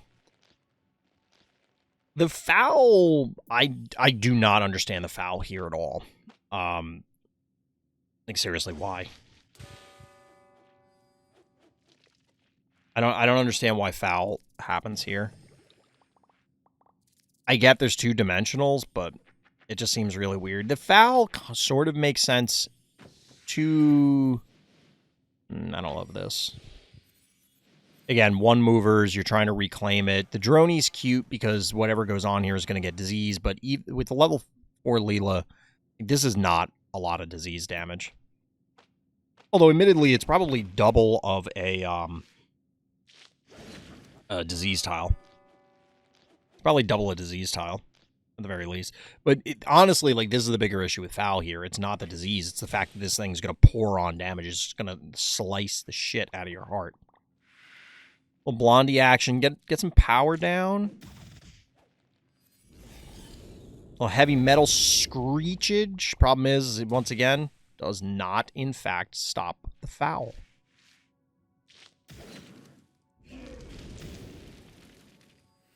You know what would be interesting, Jab? What if fire, like a fire tile, cooked traps and, like, burned them away? Yet another way that fire is too powerful.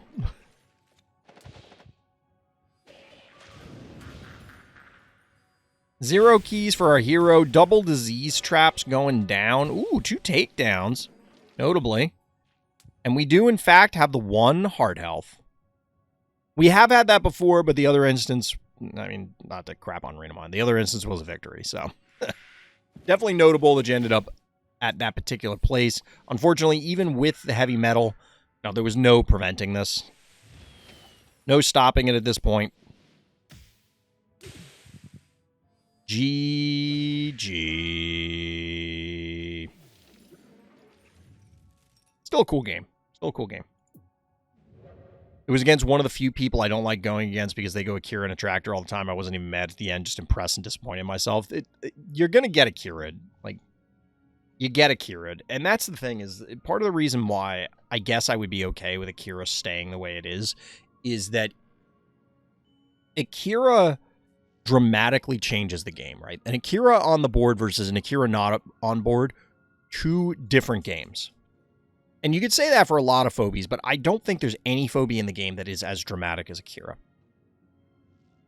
And phobies should be powerful enough to impact the game, right? But I think anybody would be hard-pressed to say that Akira is just an oops, I win button. I think that it does induce skillful play for both players. The problem is that, and Succubus is pointing this out now, like the Akira versus not Akira matchup is very, very tough. However, I think similar to everybody's complaints about Attractor, maybe it's just we don't want to find the answer. So, for example, how many people after Attractor came out were putting alligators and quagmires and hydras on the board? I'm going to give you a hint. It's a big old fucking goose egg. Nobody was doing that. At least nobody was seriously doing that. But that's kind of accepted as this is a common response to it. Like, it's reasonable to go, oh, they went Attractor. I'll put Hydra on the board. We saw that in a game earlier. There may be something like that for Akira. I mean, some maps like the Once Lore are just atrocious. But it is possible that it is reasonable to do something along those lines. Not saying literally put Hydra on the board, but maybe there's something like that we're not considering. Now, I don't have any idea what that is, personally. And I think that it's just going to be super difficult no matter what it is, because realistically, the global nature of it, as well as the push, sometimes I really feel like it's the push more than the pull. Too bad for me I don't have Firkin. I mean, Firkin is an answer, but of course, if you're on a big map where Akira matters the most, a Firkin gets answered by Firkin, and then it's just lol. You know, then it really becomes a very stupid game, because it revolves around, I need to Akira pull to Firkin your Akira and kill your Firkin, and those are the two objectives, or vice versa, I guess. And I think that's the bigger question. I don't think it's reasonable to say that Akira lowers the skills involved in playing Phobies overall. It changes the skill, so it decreases the value of certain play skill and raises the value of other play skills. However, that is completely independent of whether that game state is enjoyable to play in. And I think that is a relevant question to ask. But one that we may have to tackle another time, because we've talked about it a lot. I am going to put on a game. I will be right back, chat. Don't go away. All right, chat, we're back. Don't like Akira, but I don't mind going against it. Attractor is the one I struggle against with more. I mean, that's fair. Ultra Rare Gaming, Heartbreaker. This is Sparta. Wait, what? On this map, I've Heartbreakered a lot of people on this map. Broken a lot of hearts. Yeah, that's my wife. Yeet a honey bear into the abyss because it coughed and... Wait, what? The 49ers take the lead after being down 24-7. Look, gotta play all 60 minutes. Other cliches. New Phobies. It's a trap. Only ability sacrifices itself to place random traps on every tile. Every tile? Every tile? Like, I don't know about that one. That's a little wild. That is a little wild. Little extreme. All right, so we look at the Renamon game. We're into redos. Well, not really redos. Revisits. All right, getting some other looping back onto the submission list. If you're interested in submitting your own games, head up to the Random Thoughts Discord. The link for it, of course, is in the description next to the like and subscribe button. I kind of slurred that one a bit. I was trying to get it out as fast as I could, but just for funsies. So, Rossarius, our hero, once again. Am I overfeeding my dog? Very fun arena game I wanted to share with you guys. All right, let's see what we've got. A little random toy action. Shout out to Negaduck. Chat, we need more Darkwing Duck stuff, but Disney sucks. Real talk, though. Years ago, I had read the Darkwing Duck, I'll hydrate action. Read the Darkwing Duck comic books, and they're actually kind of fun. They were kind of fun. There was actually, so Quacker Jack, because of those comics, is my favorite Darkwing Duck character. For those who don't remember, he was the not Joker. So obviously Darkwing is a parody of Batman. He has his menagerie of villains. The Fearsome Five, of course, led by the titular Negaduck. You have the Liquidator. Obviously, Quacker Jack, Dr. Bushroot, and Megavolt. It's 5, right? Bushroot, Liquidator, Negaduck, Quacker Jack, yeah. I was like, wait a second, did I miss one? So Quacker Jack is not Joker. Jaws is in this game. It's true. As I'm busy talking about Darkwing Duck. I mean, this is probably the good boy that's getting fed. So we got a Wiggies chat. I should put this up on screen, but somebody... Yeah. Somebody's about to get the zoomies. That's what Snowball looks right now. Let's see if we get another 11 key Jaws. That's exactly what I'm saying. Somebody keep track. We got 2 right now. We got to keep track. Also, notably, Charon, over there. Sort of, whatever. You get the idea. It's over there. I do have my Madden screen open, but I need Phobies to add the option so I can keep the sound effects going while I'm tabbed out. Technically, I would be tabbed out while I have the Madden screen on for the Telestrator. Was this worth? I don't think you can kill this. So, like, this seems completely not worth down here.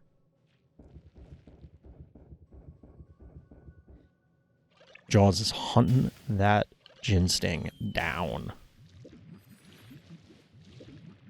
Bad guy could, of course, get cute. Our hero taking no chances with this defense. Now, this Hevo can swing to the top. That'll give bad guy a 3-to-1 panic point advantage. There's really no way for our hero. Ooh. Really? This is interesting because bad guy could have taken that. Like, was this worth it? Wait, what? You're going to stay? I really thought this Ginsting was going to beat feet, but I guess they're assuming there's no evade it. 1, 2, 3. I guess there was just no escaping the Jaws.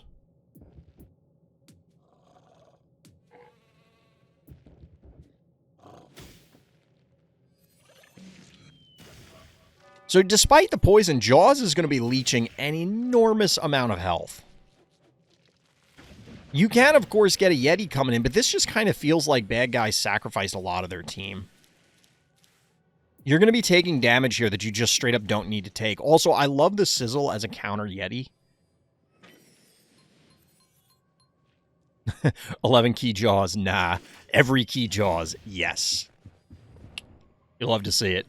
And we do have Jaws' favorite snack, some Toesies. Get a little Toesies action, AWOL. I'm telling you, I want to see the AWOL reskins as fingers and other appendages. Or just, I want the jackalopes, but 5 toes. It'll be hilarious. Although, notably, a lot of Phobies only have 3 toes or 3 fingers or something, so maybe it should only be 3. Charon getting a few pot shots here. Of course, Sizzle backing everything up.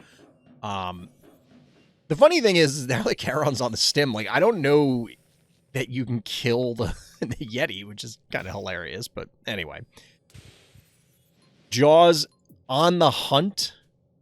Gonna nom nom nom some mechanical monkey. I don't know. Did you notice that in the... Watch Charon when he gets hit here. Look at it. Look at his paddle. It, like, fragments out of existence for a second. I never noticed that before. I was going to call it a broom for a second. I'm like, it's not a broom. Wait, time out. Why? Oh, the bushwhackers are in the house, chat. Toesies. Toesies. I know that's from earlier, but it's still funny. There's Luffy. We summoned Luffy. All right, this Jaws has been taken. How long is this? Jesus, how many times did it get poisoned? It feels like this poison's been on for 1,000 years. Big poison going down. We got a juiced Noxious coming in. We're going to get a freeze here? We have to be getting a freeze, right? Boop. Freeze on the Charon. I don't love it. Rocket Man. Just, all right, well, it's pretty obvious. I was about to say Rocket Man is just like, all right, stop me. And now with the squiggles coming out, you know what bad guy's going for. 1 key remaining for our hero. We get a little switch or U action. Bring in Noxious in.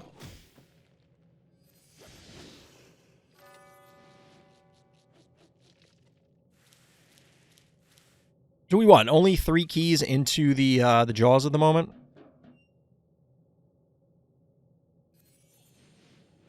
The double freeze is just fascinating to me.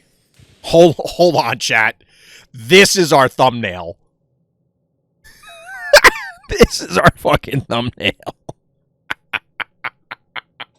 Look at this Charon. Oh my god. I gotta write this down.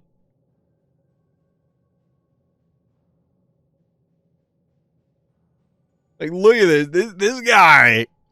This Charon has seen some shit. This Charon has seen some shit.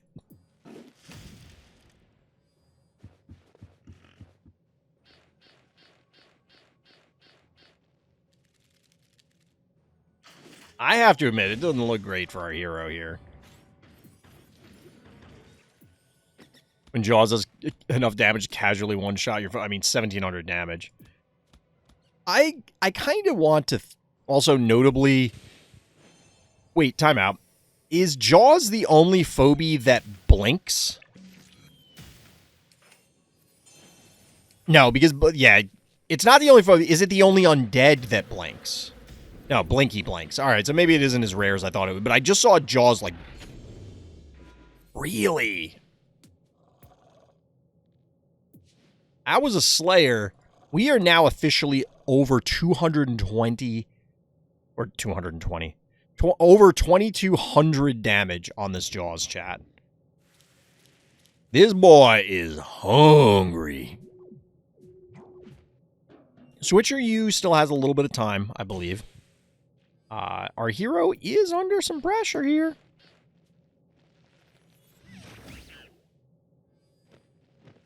Honestly, a freeze here... Okay, they're just going to kill it. I was going to say, a freeze wouldn't be bad. I don't know that I love this. I mean, our hero could just thaw it because of the sizzle, so I guess it doesn't matter. This is probably better, but this opens up the Jaws to just come in and just... Oh, it's just going to straight up eat the Rocket Man. Is a damage cap for Jaws tank? Is there even a damage cap for these sort of things?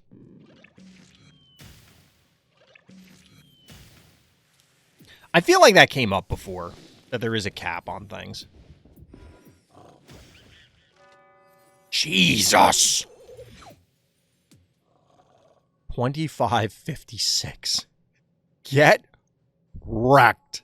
I may do a combination of this, like put this number up and then have the Charon staring at it as like a react photo. You know what I mean? For the thumbnail.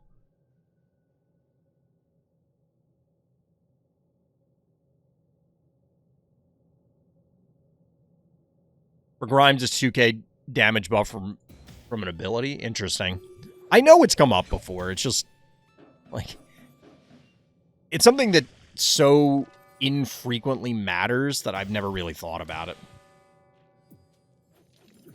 So I imagine... Wait, you're not going to go after the Jaws? Is this freeze not available? Oh, no. Oh, baby, what is you doing? You have to tell me the Jaws is dead. Yeah, you can't let the Jaws live at this point. It's... Interesting. I don't think it is for Grimes. It might be, like, scaled 2k. Like, maybe at level 1 it's 2k. I don't know. I know there is a cap. It's come up before. Somebody had confirmed it, I think, but I don't know what it is.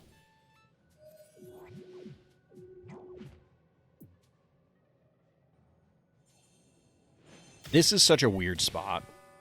This is such a weird spot. Are we going to get a freeze?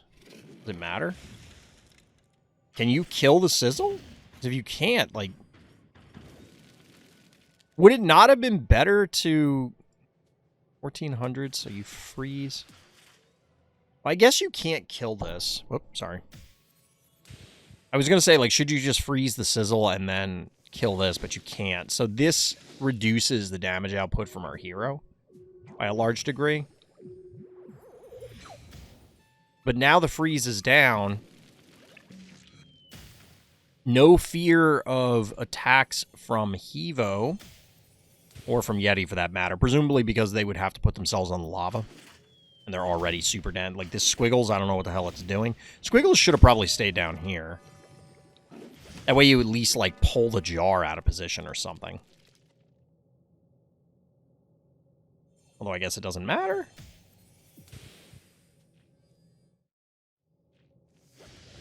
I could have sworn our hero won this game. How is that possible?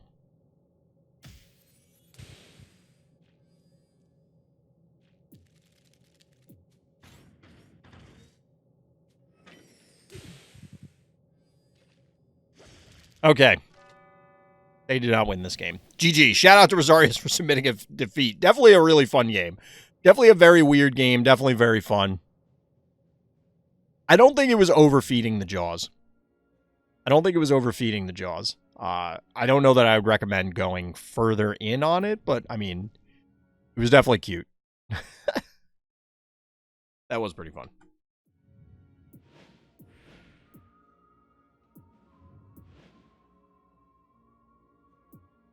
All right, we finally have a shorter game. We got an Eternal Monday game. Ironically, those have been very short. We got Potenzi as our hero up against another regular hero in Lord Shinra. Both common competitors and winners in both Monster of the Week and Fright Night. Another testing game featuring Le Grand Woofer and the Heebie-Jeebies special. I love that I'm getting several things now getting repeated. Now, Jaws is underfed. Yeah, got to feed the Jaws. We get the Grand Woofer here. My puppy's still hanging out back here.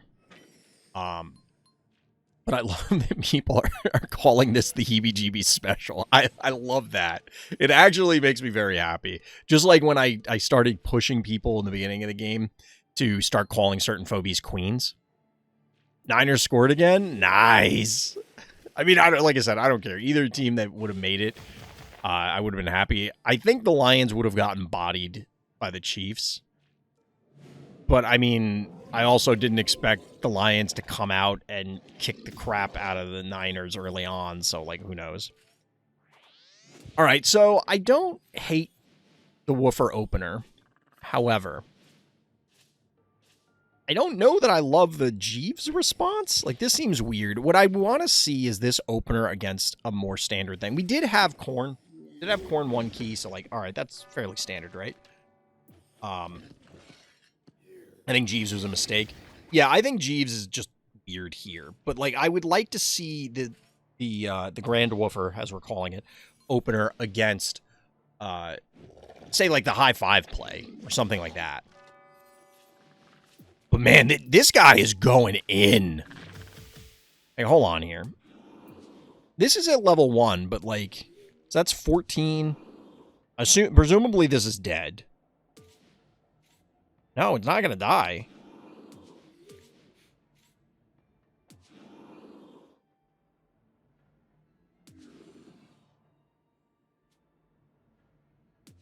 How does this not die? Or does it die? I mean, this is an enormous amount of pressure, because if you spend time killing the werewolf, you have to basically sink everything in and then some to kill it. Now you have a Corn in position. You have triple panic point advantage. You have Tooth Fairy ready to threaten your heart. I wonder if this is closer to what the devs saw in testing with this map, because a lot of people hate it because of how stalematey it can be. And I've said that as well. But I wonder if the devs see more of these sort of plays happening in their usual gameplay throughout this map. And as a result, they felt that the defensive stim was required in order to try and fend off these offensive advances. Because realistically, like, that werewolf would not have died if the Jeeves wasn't stemmed, right? It's just way too much HP. Now, admittedly, this was an initial map, but, like, this is the Heebie-Jeebies special. This is great. It's not quite the Heebie-Jeebies special, but, like, because that would have been, like, up here or here. You know, like, I think I blocked somebody off here once and, like, literally blocked off their vault. But regardless, yes, I think Steve's was not great. I can understand the logic, but I think Steve's was a mistake. I think that this was problematic for a variety of reasons, but yeah. Definitely pretty cool to see this. Very aggressive opener. Really not much Shinra could have done given their response. I mean, look at this. There's still 9 keys available for both players. There's still tons of time. Or tons of resources left, rather. Not tons of time. There's not a lot of time left, but a ton of resources. Snowball, because, of course, you can get it into play quicker. There's also notably, despite the lava, people are going to... Why would you put it right on the lava? It prevents more things from coming through, but heads-up play from Shinra here in order to free stuff up. It's really just a matter of, can you make this final reach? However, I think, given how overly aggressive Potenzia was, if we actually had a more reasonable response, like, other than Steve's... Like, imagine if Steve's was a Klepto. If Steve's was Klepto, none of this is possible, right?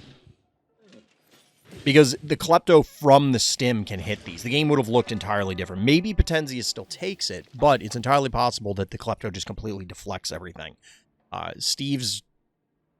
Doesn't feel like Steve's is the right call. But GG. And like I said, I do wonder if this is more how the devs picture some of the maps going, and that we just haven't discovered the appropriate way to do these things yet. All right, chat, we got another Succubus game. All right, Succubus, our hero on Dearly Departed against opponent with level 20 Phobies. Did not realize that until the very end. Maggie turns out to be the MVP of the game. All right, little Maggie gaming here. This must have been an async game, right? I didn't look at it before we zoned in. I never look at that stuff. I don't even pay attention to who wins. So, like, unless somebody says it, I don't actually look at it. Yeah, what are we looking at level-wise? It's a level 19 Snowball. Level 19 Razormouth. Level 15, so 4 to 5 level differential. That's pretty significant. It's a big deal. Obviously still winnable. Clearly. But definitely a challenging road to hoe.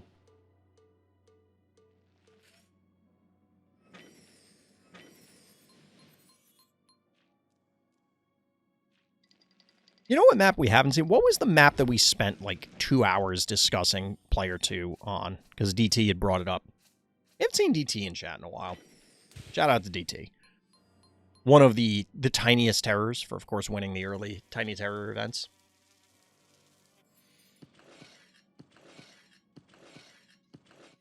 What's funny is that Maggie in the position it's in is going to do nothing.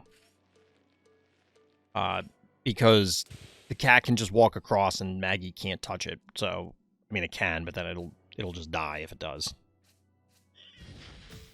At least hypothetically, it looks like instead we're going to get a little fireball getting laid down on the cowbell.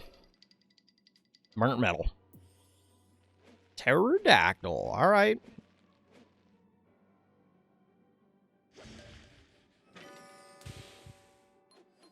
Little pterodactyl action. You love to see it. I love to see pterodactyl. I think it's one of the coolest phobies. I like dinosaurs, chat. Don't judge me. I mean, you can. I just won't care. Gonzo, very patient game from our hero here. Down 4-2.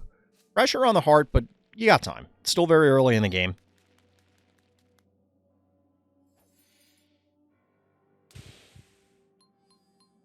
And there she goes. Bye-bye, puppy. She's going upstairs. It's getting late. Time to go out for the night and then call it a night. She herds my wife and I to bed. She gets very upset when we don't go to bed on time.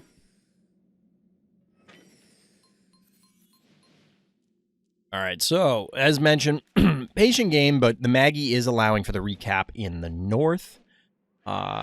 Is bad guy going to be aggressive here? Yeah, they don't really have a reason not to. There is a line, I guess, to kill the murder wing here, but then you're just going to lose the Gonzo. And with Akira, mostly because of Akira on the board, to be honest. The Maggie noise is just so annoying.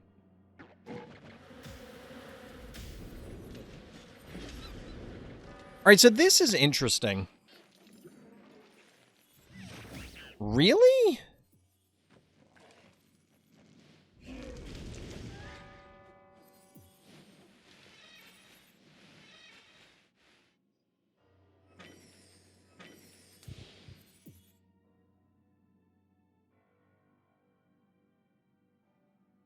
Does this not work out the way I think it's going to?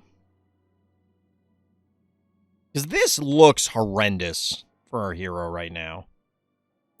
The pulls just not work the way I think they're supposed to? I was going for what's the worst that could happen play. Okay, you still get 2. Well, you're going to get the Gonzo anyway, just in a different way. Here's the thing. Bad guy is going to lose their Akira, so this becomes a good trade. I assume bad guy, like, from this position, tried this and it didn't work. Because what's going to happen is it... Well, actually, no. Shouldn't it pull this and this, or, like, two of these? If you Akira from this spot, does it not kill the Gravedigger and the Gonzo? But shouldn't it pull them down, or at least pull the Gravedigger / Snowball in? I gotta go look at the chart again. But I feel like 2 of those 3 die to the Akira pull.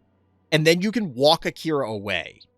As compared to now, where you're just gonna get bodied because they're gonna yoink your whole team into range and just annihilate you. Like, am I wrong, chat? I don't... This does not seem like how you want to end this turn as bad guy. Because of that. Like, alright. I know, because that's how I lost my team in the game I mentioned earlier. Wait, so if bad guy pulled from the original position, you're saying that it would have worked in their favor? Because, like, right here, the game is over, right? Our hero has a tractor on the board. They have a phobia advantage. They have a panic point advantage.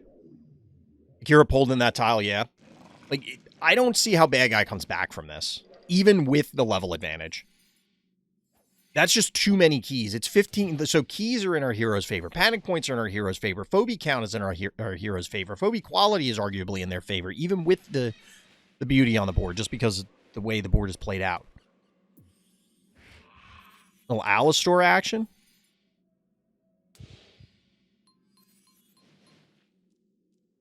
Yeah, I don't know. That poll is...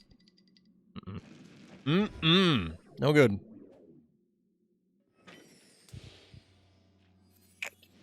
I had to drink more water, chat. Chat, the beginning of the stream feels like an eternity ago. I don't know about you guys. Feels like a long time ago. Yeah, at this point, I don't know what bad guy does. Not gonna lie. In the original position, they can only pull 1 phobia instead of 2. I mean, I'll believe you. I don't know. I honest to God don't know without trying it, because what Kuro's saying is that it would work. Puppy's back. Maybe.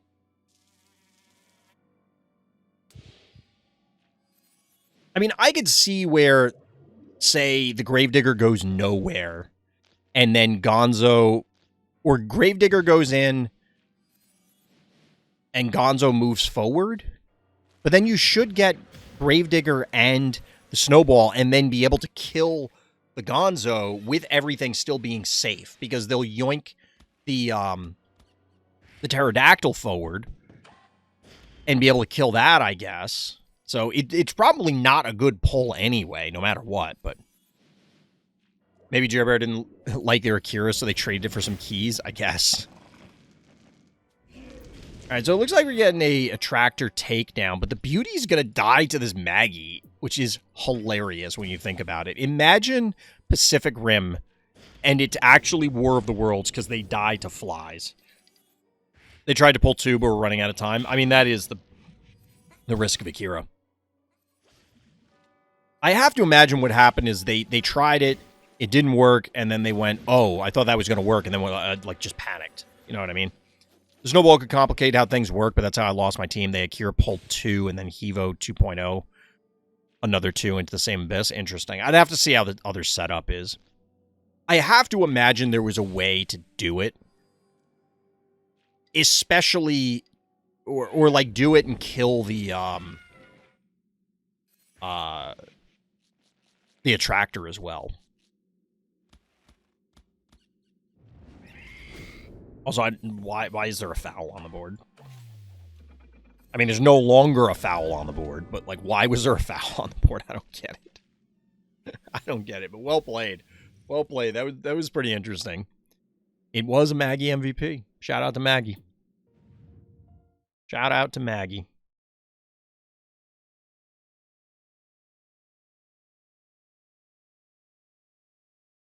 All right, chat. Maybe we do like one more if it's short.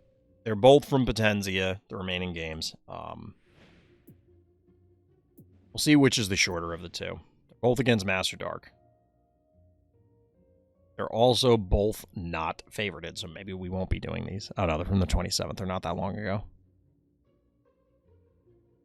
In fact, they would be yesterday. All right, so here they are. We're going to do this one, even though it's one turn longer, just because this, like, we've looked at these maps 100 times. All right, probably the last game of this particular viewer breakdown. As always, hit up the Random Thoughts Discord if you want to submit your own games. Also, likes and subscribes. I'm trying to hit 1,000 subscribers. We got Potenzia here. We got a little Potenzia action on ye old Biff's Room. Going up against Master Dark. Cool 8 keys you have there. How about I just ignore it? I mean, it's a strategy. It's a thing you can do. It's a thing you can do. We'll see. Numbskull. You know, on this map, maybe Numbskull isn't bad. Because I could see Numbskull getting multiple connections fairly regularly. This is interesting because the Hydra opener has been a thing for a while now. First time, I don't think DT was the actual originator, but DT was the first person that I recall seeing it. Again, they're utilizing it. And the answer, as we thought on many occasions, was simply, well, just repeller it. And, yeah, that might be what we're seeing here. Or we are seeing here, but see if it works, I guess, is the bigger question. So, repeller poke into bank.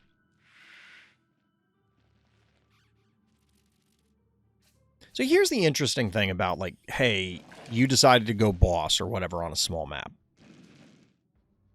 If your game plan going into the game is, well, I want to get boss, but then you disrupt it because you want to get something like repeller onto the board in order to counter their Hydra. Like, let's assume that you have to go repeller for the Hydra. You don't, but like let's say for this moment that you do. Is Hydra the answer to Boss Gonzo? That sounds like a weird statement, but the reason that I'm saying that is this. If you force your opponent, because they quote-unquote must answer the Hydra, and they bring out Repeller, that clearly disrupts their attempt to get to 8 keys. Like, it's later than it would have been. Is that enough to justify trying to fight this stuff? Obviously, here we're getting Dozer, so lol, meme. But I wonder if that is a reasonable way to push things. We've always talked about that more so in the context. Yeah, this... Wait, can't you just cook the repeller? Oh, no, you can't reach it. Never mind. Wait, couldn't you? Where was this?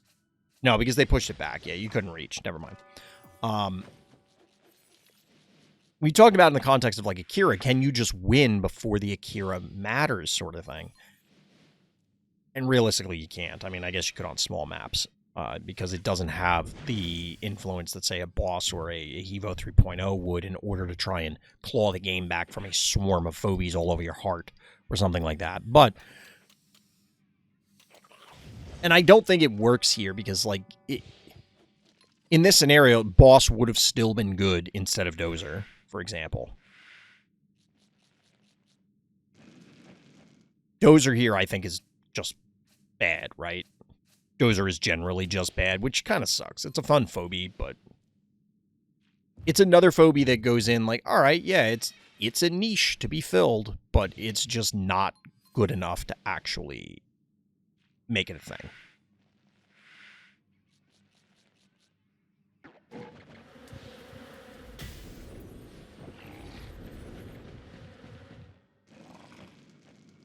You send a screenshot of where you lost your entire team in Discord? All right.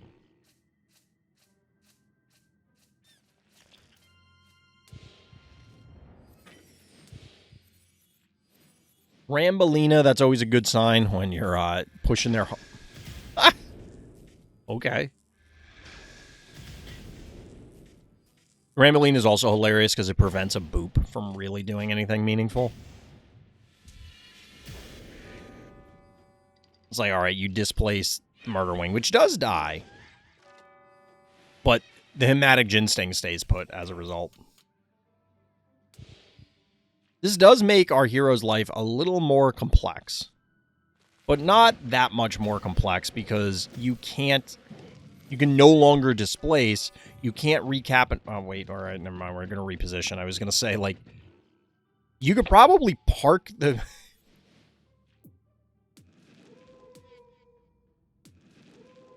So you could have left the Rambolina here, right? And I just don't think that Master Dark can ever reclaim the panic points. Niners win, and the Lions lost a potential to turn the game around by flubbing an onside kick. Does that count as a dumb way to lose? I think the blowing a 21-point lead going into halftime, right? Was it a 21-point lead? I don't remember what the score was. It was like a big lead. It isn't quite a dumb way to lose, but it's absolutely a heartbreaking way to lose. GG, well played, Potenzian. Well played. Definitely a lot of heart from the Niners there. There's a baby. He's a good girl. I think a lion just did a Lions thing. I mean, yeah, they are the Lions. You know what the thing is if you would ask me coming into the season, who's gonna make the Super Bowl this year, or name the 4 teams that would make the championships, like are your best Super Bowl contenders, there is no list where I think I would have said the Lions. And maybe that's just me not respecting the Lions, but I would not have said the Lions. So, I mean, to the Lions' credit, I would like to believe that they exceeded expectations. I'd like to believe that they exceeded expectations. I don't know if they actually did, because you could definitely see like a longtime Lions fan be like, no, they're just gonna break my heart again. Early on, I thought there was 0 chance for the Packers to make the playoffs, and they did. Hey, that's why they play the game. Why they play the game. Gotta prove it. Gotta prove it. But chat, I think we're going to call it an evening there.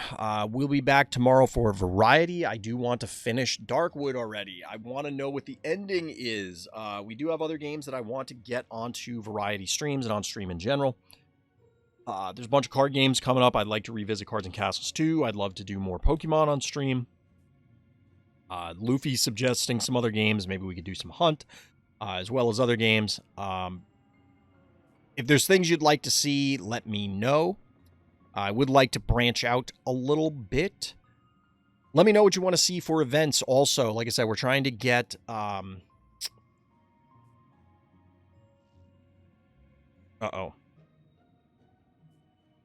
Doesn't look like I disconnected, but it looks like chat blew up for a second. That was weird. We're trying to get Fright Night 13 ready to go. I got to talk to my wife and find out what timing is going to look like. But... there's a couple other things going on with it behind the scenes that I got to square away. I asked the devs about little hydrate action. I asked the devs about running more Monster of the Week. And I haven't gotten an answer yet. So hopefully, hey, Positive Attitude, what's good? Welcome back. So hopefully the devs will get back to me about running more events, because I would like to run events to help out other time zones. I don't know if that's actually going to cannibalize the existing event. Like, I'm not sure how that's going to play out. We could run one, and then, like, all the Europeans that played in this one are going to play in that other one, then they don't come to this, and then there's no event. I don't know. I think this might be the last weekend you can do an event for a few months. You got to take care of what you got to take care of. Phobies should absolutely not be high on people's priorities list, and that's not because I don't love the game. It's just because real life takes precedence, right? Also, preseason was super misleading. Welcome to every season. What? Like, preseason means nothing. Preseason is pointless. It annoys me that, like, this part of my beard, chat, like, sticks out way more, and I don't know why. And I can't quite trim it the right way that I want to. And then, like, right here, there's a weird spot that I don't like. I kind of need to, like, fix the angle here. I don't know. This came out a lot better than it usually does when I trim it. But anyway. So yeah, events. Let me know what you think about events. Let me know what you want to see, when you can play, that sort of stuff. We'll see. Shave it, become babyface? No. I've had a beard for... some form of a beard for, like, almost 30 years. It's not going to. If you look at preseason stats, Jaguars are the best team in the NFL. Yeah. Preseason's a joke. And what's annoying, this is the thing that pisses me off about the preseason. Like, I don't mind that. I mean, it sucks. Like, it doesn't really bother me that tickets are so expensive because, like, it's a luxury. You don't have to go to an NFL game. And to be honest, having gone to a bunch of NFL games, gone to a bunch of pro sporting events and semi-pro sporting events, I prefer watching it on TV. 100%. I will always take that. It's always better to be in your own living room watching the game with your much cheaper snacks and beers or whatever. And, you know, probably better company. And, like, you don't have to get up super early to drive all the way out there and fight traffic and then idiots in the parking lot and then this and then that. And there's the drunk jerk offs and then this. And it's like, it's just stupid. It's just stupid. So I'd rather watch it at home. But it would be nice to be able to go to an affordable football game. And even the preseason now is like an insane amount of money. Like, I would not pay money to, like, unless I knew somebody on the team, you know what I mean? Like, oh, I went to school with that guy and I want to go see him after the game. I want to see how he does in person, you know, show him some support, something like that. Otherwise, I'm not paying money for that. Like, you're out of your mind. 4 weeks of absolutely useless information. Of course it is. It's there to evaluate backups and people that are going to get cut from the team. Like, that's the purpose of the preseason. It's never for the starters. Maybe the last week. Even if they play the starters in the other weeks, which they probably shouldn't, just to minimize risk of injury. As a game review work, you submit the games through my Discord. So there's two kinds. One is what we did tonight, which is there's a spreadsheet in my Discord. There's a highlights and reviews channel with all the, like, the how-to. It goes into a spreadsheet, and then I go through the spreadsheet. We do about 10 a night. On the other streams, you can request points. Yeah, we're closing up for tonight. On other streams, like other Phobies streams, you can spend channel points and I'll do a game review right then. I do one dedicated night a week for game reviews. I also prefer watching from home. You get a pizza at an okay price. All the piss breaks you want without going through people, traffic, drinks of my choice. And if I want to multitask, I can do that too. Yep. I think watching sports on TV is way better than watching them in person. But I think that I'm absolutely in the minority for that, and I'm also the kind of person that's like, I don't understand why people go to concerts. So I assume it's just a mentality thing where people would, if you're going to a concert, you'd probably prefer to go to a live sporting event than watch either of them from home, right? I don't think I'd ever watch a concert on TV. Like, I have no desire to. I don't even watch Super Bowl halftime show. Like, I literally don't watch it. So... But anyway, chat, we're going to close it up for tonight. Like I said, we'll be back tomorrow for variety. Let me know about all the stuff I was asking about. If you have an opinion, hit me up in Discord. You know the link. It's in the description. ! Discord here. That's going to do it. So as always, everybody, thank you for listening. Thank you for watching. And tune in next time for more Random's Thoughts.